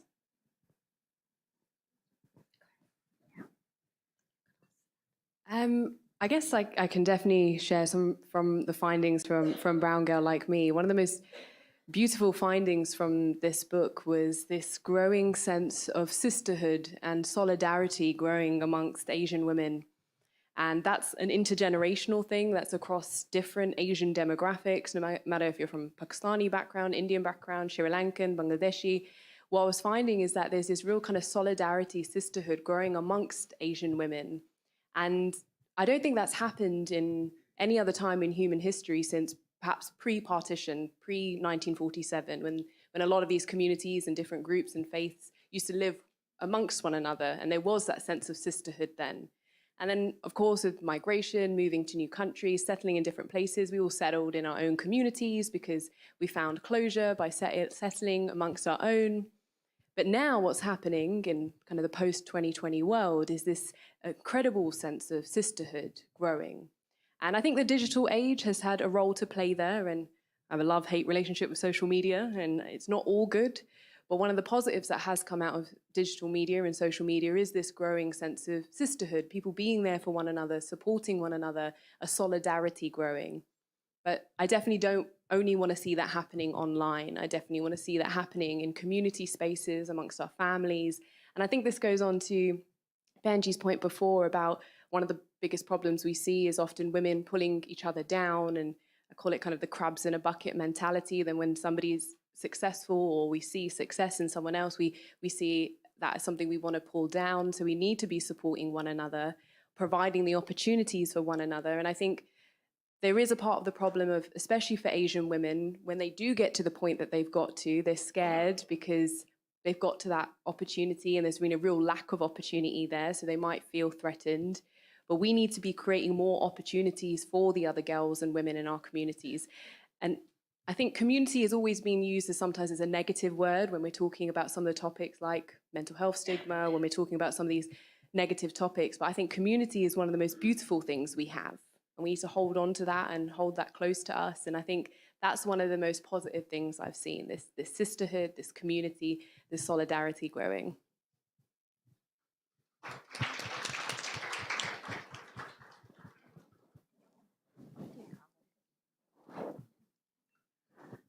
Yeah, I mean, I definitely agree with that. I think Jaspreet's absolutely right.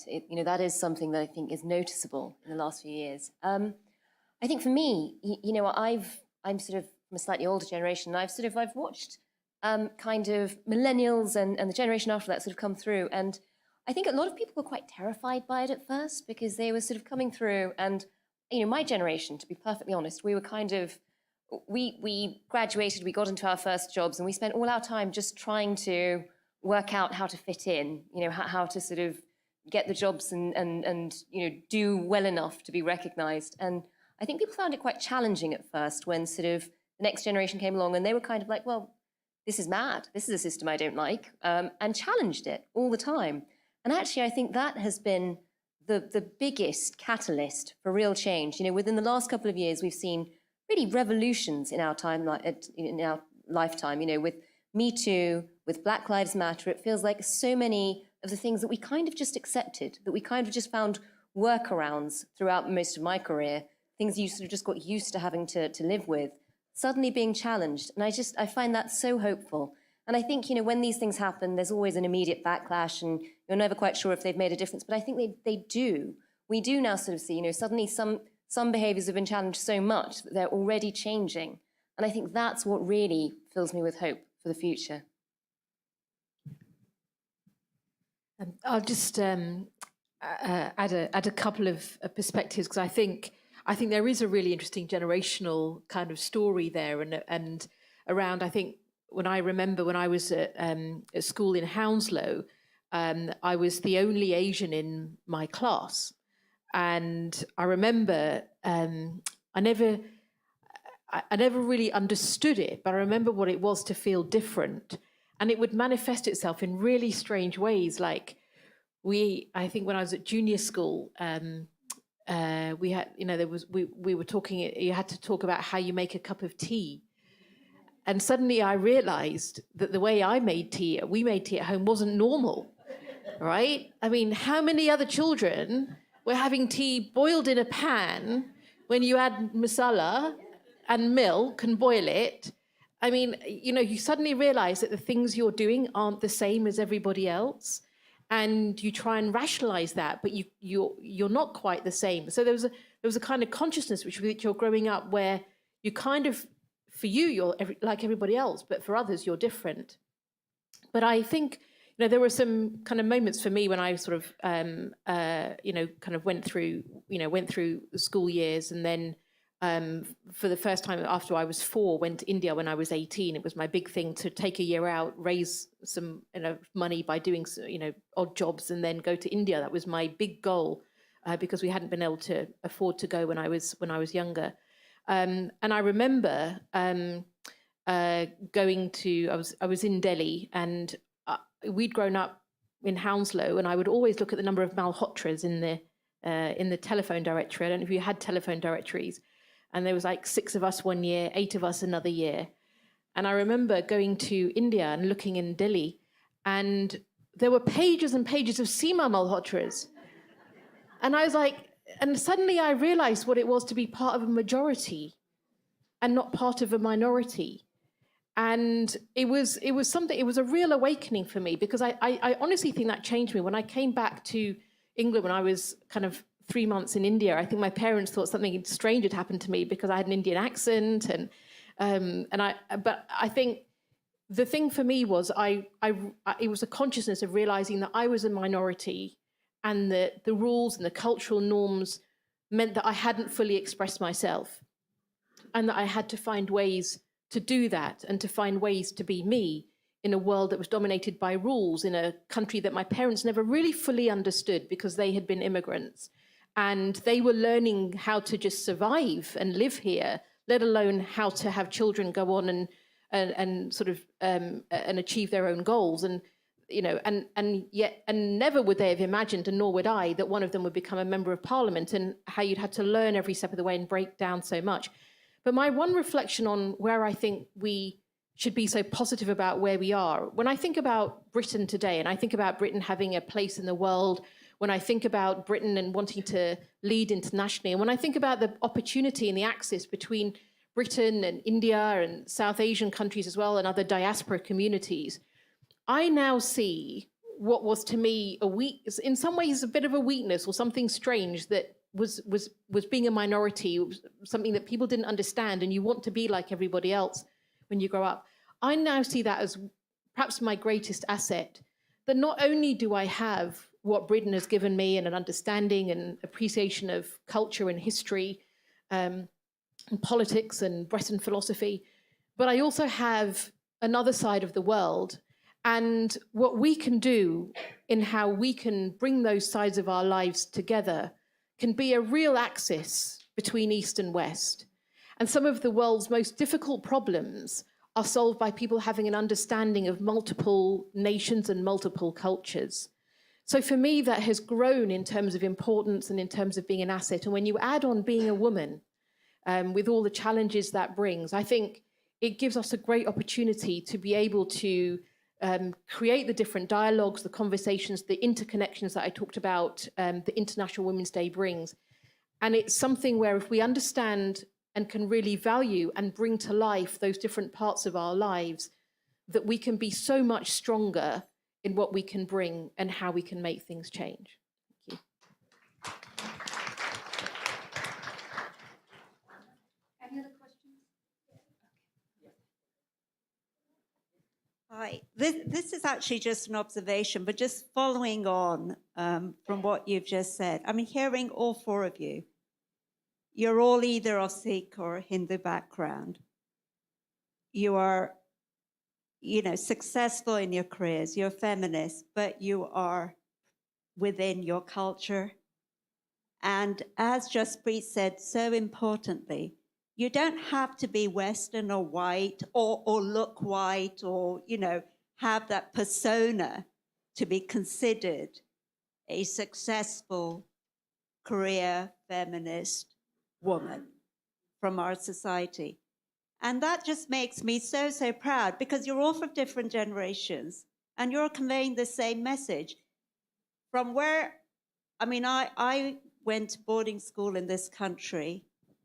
I went to university here, I studied, I had my practice, etc. But to me, someone very ordinary and carrying on their life, I did feel, you've got to have a bit of whiteness to get ahead. It's the only way. You've got to speak a particular way, you've got to dress a particular way, you've got to have a bit of it. And then once you're there, it's okay. Then you can go back.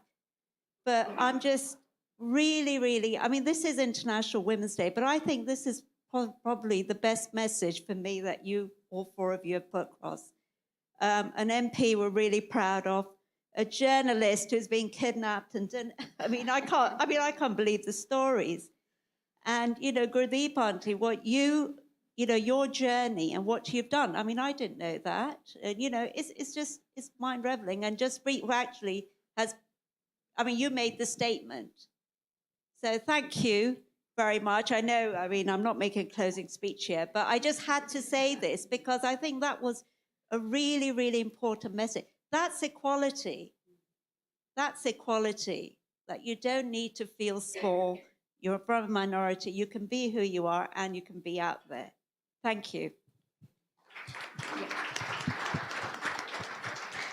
Thank you very much. Just a comment following on from there. Being in North Yorkshire, bringing up two colored girls was not easy. And yes, like you said, you want to be like the rest of the world. And the young girl who just asked the question is my daughter.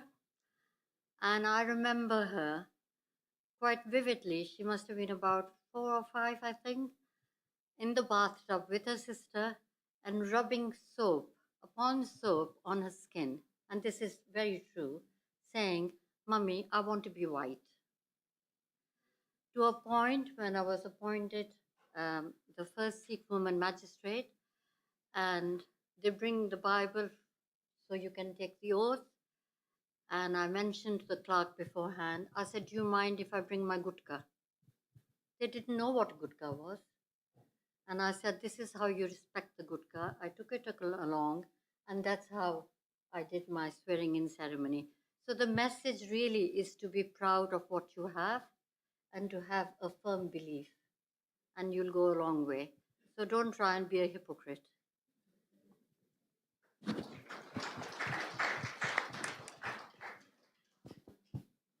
Hi, I have a really quick question. Firstly, thank you for sharing your stories and also for all the hard work that you're doing, really for all brown girls like us.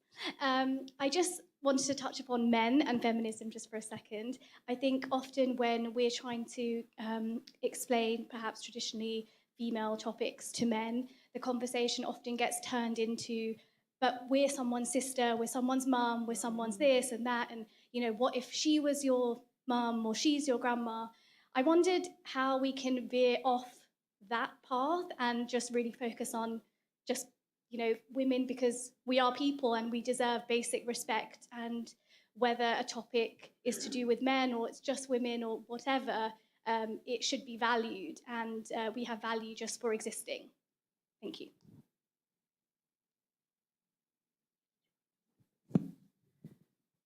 That's a really, really fantastic point. And this is a really important part of when we're talking about feminist issues or women's issues, that when we're having these conversations with men, we shouldn't be asking them to be good humans just because they have a sister or just because they have a wife or because they have a mother. We're asking them to be good humans just because they should be. And if we relate it to other inequality issues, for example, if we're talking about racism, you don't have to be that skin color or that skin tone to accept the fact that racism is wrong.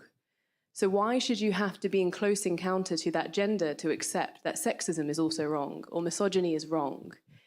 So that's the wider conversation when we talk about raising this next generation, when we're talking about engaging with these topics with the men in our lives. We need to be saying to them, it shouldn't be because you're in close encounter to a woman. It should be because you just want to be a good person and you want to be empathetic.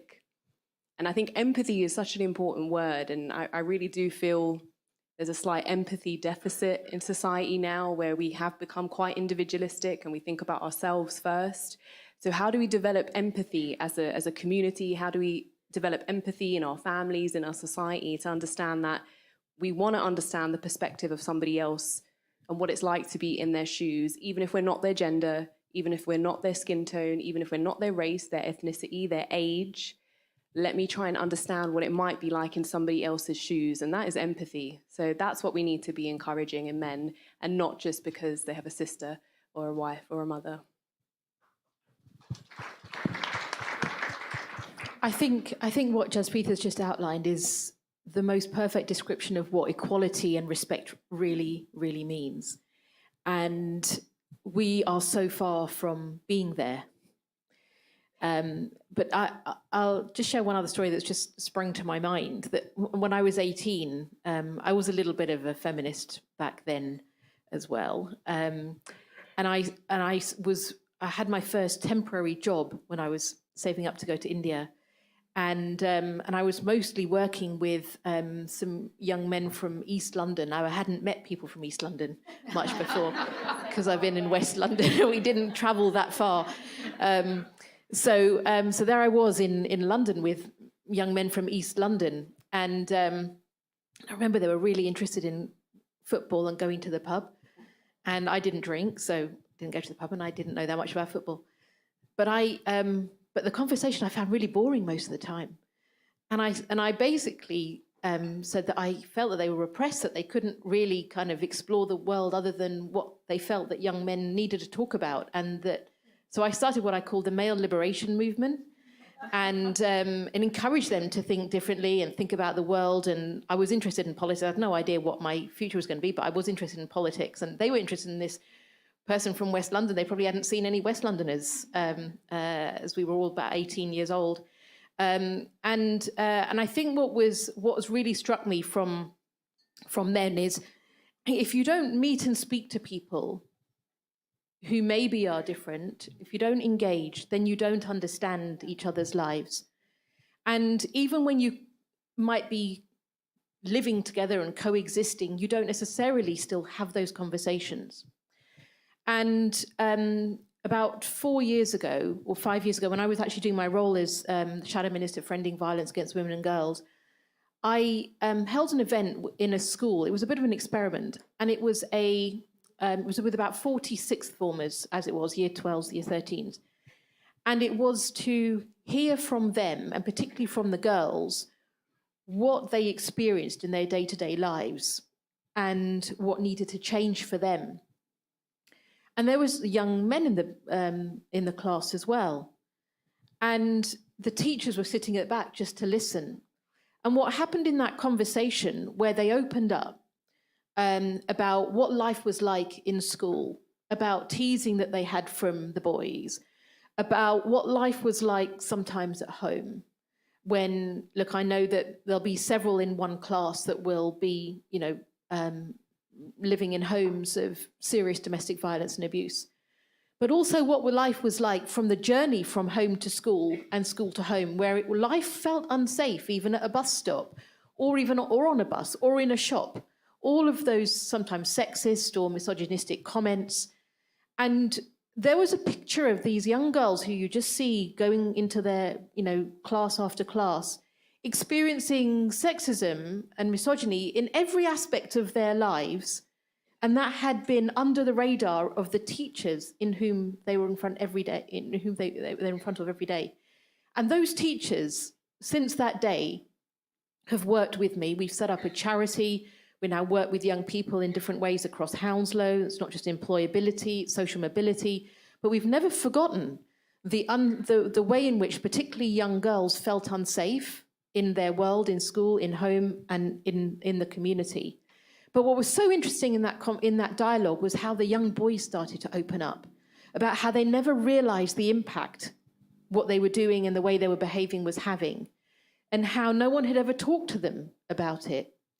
And so that is why it's so important to be talking to boys, to be having relationship and sex education early, because it's all about relationships and the effect of your behaviors, how you treat your family, your sisters, but how you might treat friends, and to start that consciousness very early, even from primary school, on the basis of friendship and values, and what it means to be a young boy, and then what it means to be a man.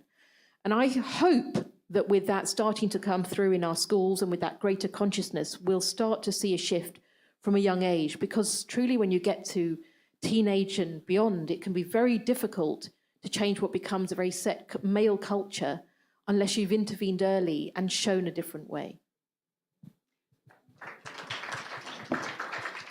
Thank you for your questions, and thank you. I will now ask Bhupinder back onto the stage. Last question here, last question. Okay. Can you hear me? I just want to raise, you mentioned about solidarity. Apparently, I'm from the older generation. Right from the late 1970s, when there were riots right across the UK, they were recently down Southall Town Hall when the National Front had the meeting, a public meeting, and apparently that's when the community did come together, and that's where also there was a sisterly, women came together as a sisterhood was born, because that's where the Southall Rights, Southall Black Sisters actually were born. And also, if Dr. Aftab Brar, she's written some books, the well-known Asian women rights academic, If you read her books, you will find that she actually highlights the struggles and the solidarity women have had right from that particular era. So I just want to rephrase that actually there are some people here who are been there, done it, and can actually tell a story that we were involved in a sisterhood way back in the 1970s. No. Okay, And thank you. All right, thank you. Thank you. And I just want to say that it is on the shoulders of those giants that I'm trying to stand on. Like I completely respect and honor the Black and brown feminists of the 70s and 80s movements. When I referred to before, when I said a book like this hasn't been written since 1978, I was referring to that movement exactly. And please do read the book, because you'll see I'll be highlighting exactly that solidarity, that sisterhood we saw in those movements, often political movements. And I'm absolutely highlighting those. So thank you. Thank you to that generation. Thank you to my mother's generation, my grandmother's generation, that allowed women like myself to even be doing the work that I'm doing today. So no, thank you. Thank you. Okay. Not taking away from the seriousness of this topic, talking about generations. My young cousin, 16 years of difference, junior school, total white area. 2 boys come up to her and start teasing her. She grabs them by the neck and she hits their heads together. Now, that's generational difference, standing up for yourself. So, something on light-hearted.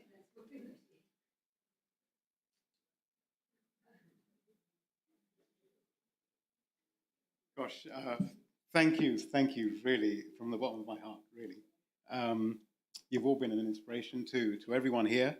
And as the proud dad of two wonderful daughters, I'm sure you've inspired them too. And just like you'll inspire many, many thousands more. Well, they've asked, we, as a Pothohar Association, we wanted to honor some of the women that have been involved with the organization over the years. And so what better way to honor them by presenting them with a copy of Jaspreet's excellent book, Brown Girl Like Me. And I'm glad Jaspreet's here to present those little gifts.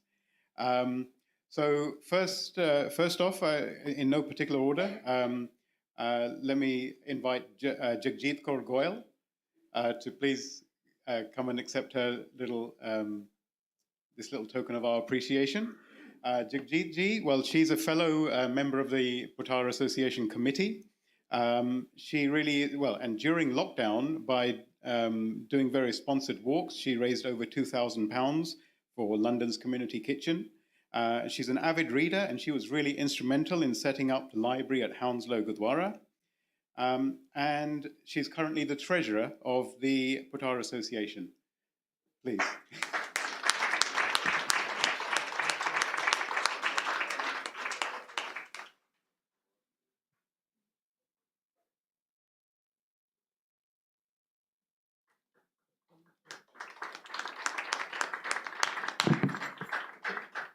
Thank you very much for recognizing me for raising funds for London Community Kitchen to feed the hungry. Actually, I only walked thinking of those hungry children, but this reward is for those people, my family and friends who sponsored me. Thank you. Thank you very much. Really appreciate it.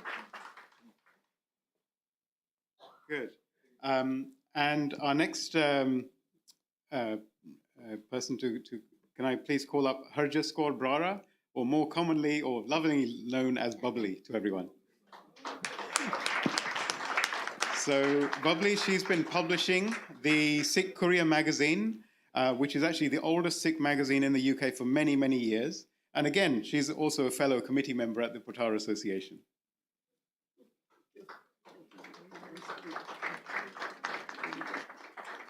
Thank you, Ji. Thank you for honoring me. I don't deserve it, but I think I do. Thank you.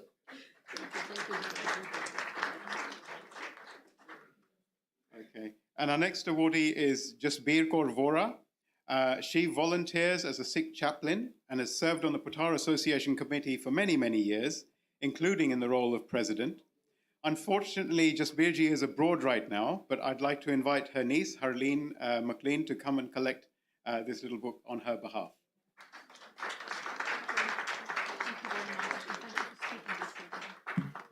Unfortunately, as Jaspreet can't be here, she just left a few words that she wanted me to share with all of you. She said, it's just a great honor and a privilege to be part of the Pothohar community and to have served in the many, many various capacities that she did. So thank you. And our next awardee is Councillor Jasper Anand.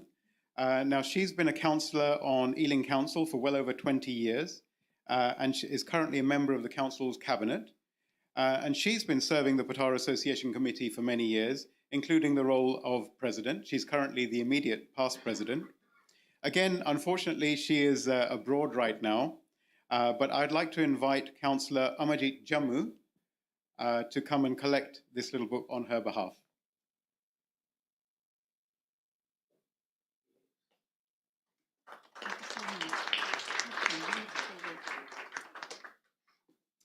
Thank you. If you don't mind, thank you so much. Well, first of all, thank you for your kind invitation from your association to this special event honouring International Women's Day 2022. As it's been said, my name is Councillor Amajit Jammu, and it's an honour to be here and stand in front of you all today to receive this award on behalf of Councillor Jasper Anand. 2022 is also local election year. I want to share some information with all of you. As this celebration refers to International Women's Day, let me give you all some great news, and I'm sure my fellow MP here will agree with me. Here in Ealing, all candidates have now been selected. And would you believe it? Ealing Borough has over 50% women selected as candidates for the 2022 election. I was going to say that deserves a big applause, but you've done that already, so thank you. However, I'm here today to represent Councillor Jasper Anand. She apologises for not being here in person and asked me to thank everyone on her behalf. Well, what can I say about Jasper Anand? Apart from the fact that I've known her since my childhood days, as has already been said, Jasper was first elected as a councillor in 1998. She was also the first Asian woman to be elected to serve on Ealing Council's board to serve the amazing multicultural residents of this beautiful borough. Being a councillor and serving your community is a great honour and a privilege. And she's been serving the people of Southall for 24 years, coming on to 25 with great pride to the best of her ability, and her hard work is rewarded by the fact that she's the longest serving member in the Ealing Cabinet, where she has gained, thank you, where she has gained utmost respect from all of her Labour group colleagues. She has earned the top post due to her hard work and dedication and her constituents. I know that Jasper would have told you that hard work pays off. She has done us all proud. So, Councillor Jasper Anand, thank you for your leadership. Proud to call you my friend, my sister, my councillor colleague, and here's to sisterhood. Thank you all for listening. Thank you. And actually, can I now ask Harminder Kaur Batra to join us up? Oh, sorry. Okay. Well, Harminder Kaur, she's been doing voluntary work since 1988. She's been an advisor on healthy eating, and she's written, produced, and directed many plays. She's been awarded with several awards, including being a Hounslow Hero, and she has also served on the Pothohar Association Committee for many years. So actually, could I ask maybe Jagjit Kaur to come and collect this award on her behalf? Just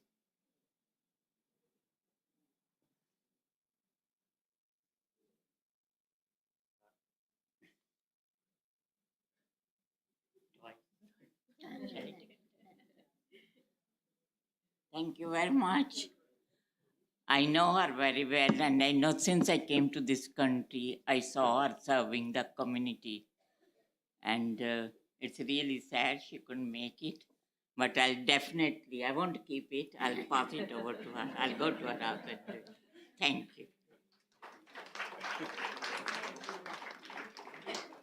right. And next awardee is Amarjit Kaur Bakshi. She was awarded an India International Foundation Award in 2010 and a British Empire Medal in 2013 for her tireless community work with Hounslow's Multicultural Centre and the Goldie Group. She's also served, in fact, in my role previously, she served as the General Secretary of the Pothohar Association. Please welcome Amarjit Kaurji.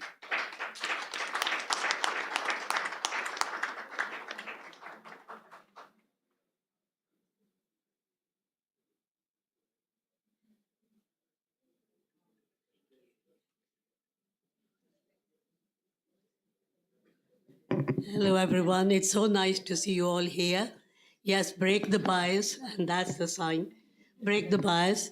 And I'm glad that I have been part of the Pothohar Association. And now, because things were getting a bit too much, because of getting wiser rather than older.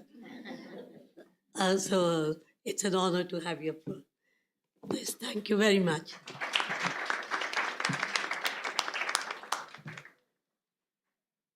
Good.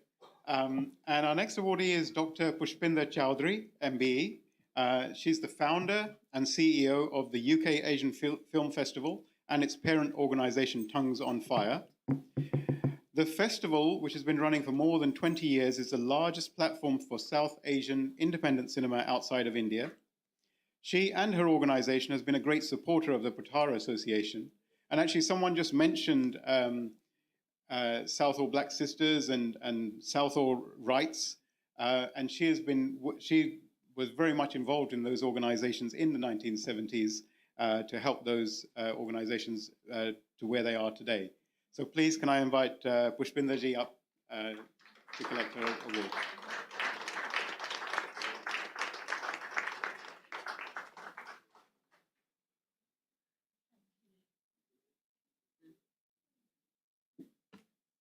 I've read this book already, which is amazing. So I recommend everybody to read this book.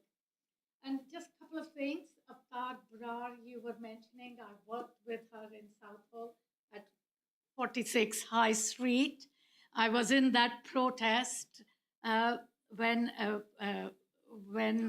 Enoch Powell was invited to speak in Southall.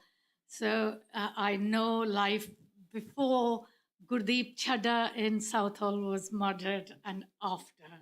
And Southall Rights was one of our initiatives while I was working in Southall. So it's so good to see that the next generation is taking the baton and moving it forward. So thank you very much for this book, and thank you for inviting me here to present this. Thank you.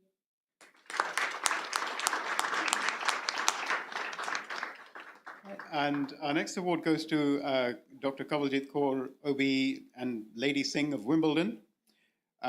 She's an education inspector and consultant, and actually we've already heard some of her achievements earlier on, but then she's also the Deputy Director for Education and President of the Global Sikh Council.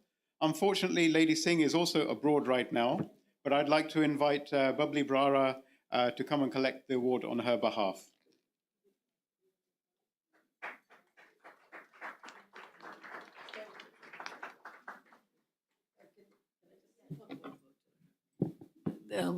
This Kavaljeet, I've known her since 1963, and she's really worked hard. She's She used to do the magazine with us as well, long time ago, and she's done a lot for our community. I do appreciate all that. Yeah. Thank you. Thank you. Thank you. I'll give it to her. Good. And the next awardee is Swaran Gatora. Swaran, she's a qualified yoga teacher, and she's been teaching yoga free of charge to many different community groups over the years. And she devised a special yoga class over Zoom for the Pothohar Association during the COVID-19 pandemic. And these yoga sessions really were quite popular among our members. Swaran, please.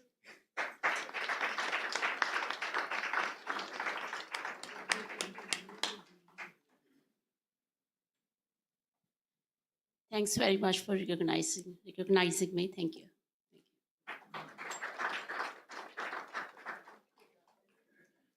And our final award goes to Surinder Kaur Rana. And now she is a trustee of Hounslow Gurdwara, and she's worked tirelessly to promote the Gurmukhi language, not only here, but also in Pakistan. And she very much helped the organization get in touch with the Punjab University in Lahore and helped to organize a visit here of Dr. Asma Qadri from that university. And actually, she was then worked out to be one of our first people to do one of our Zoom lectures that we ran during the COVID-19 pandemic. So, and of course, she's the very inspirational mother to Manveen. So please.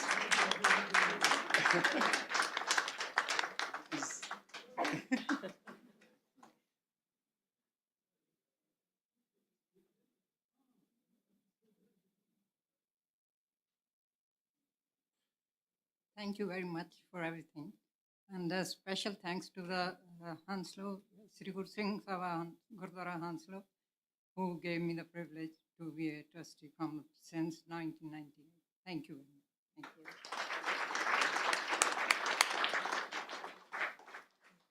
Good. And now finally, I'd just like to ask Pushpinder ji to come back up here as she's going to give us a little vote of thanks.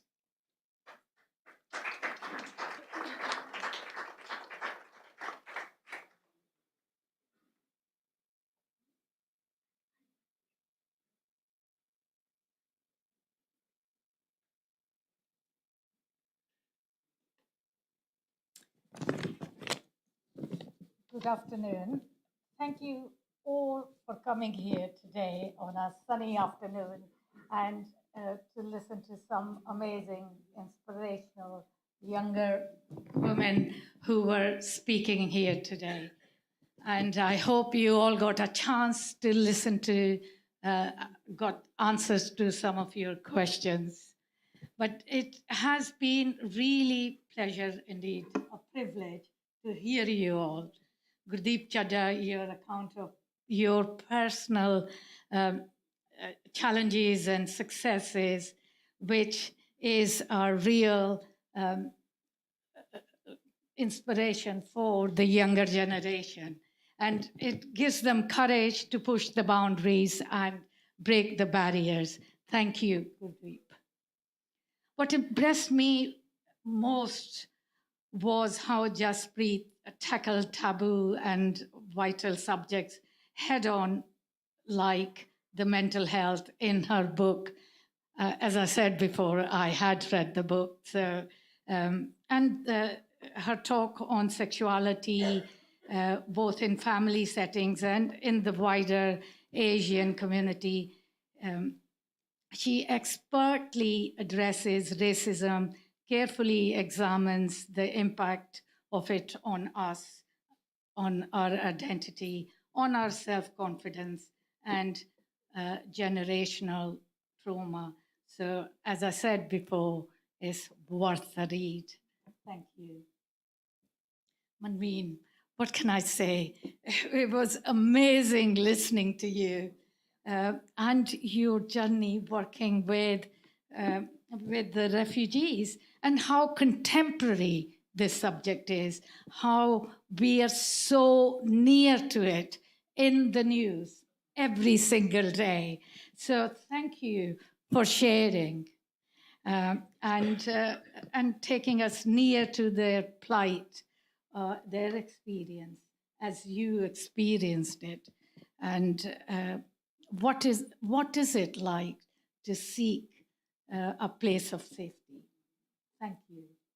And Seema, thank you for sharing how important it is, your personal anecdotes, and how to encourage and get people more politically involved, not just getting into politics, but getting out there and voting.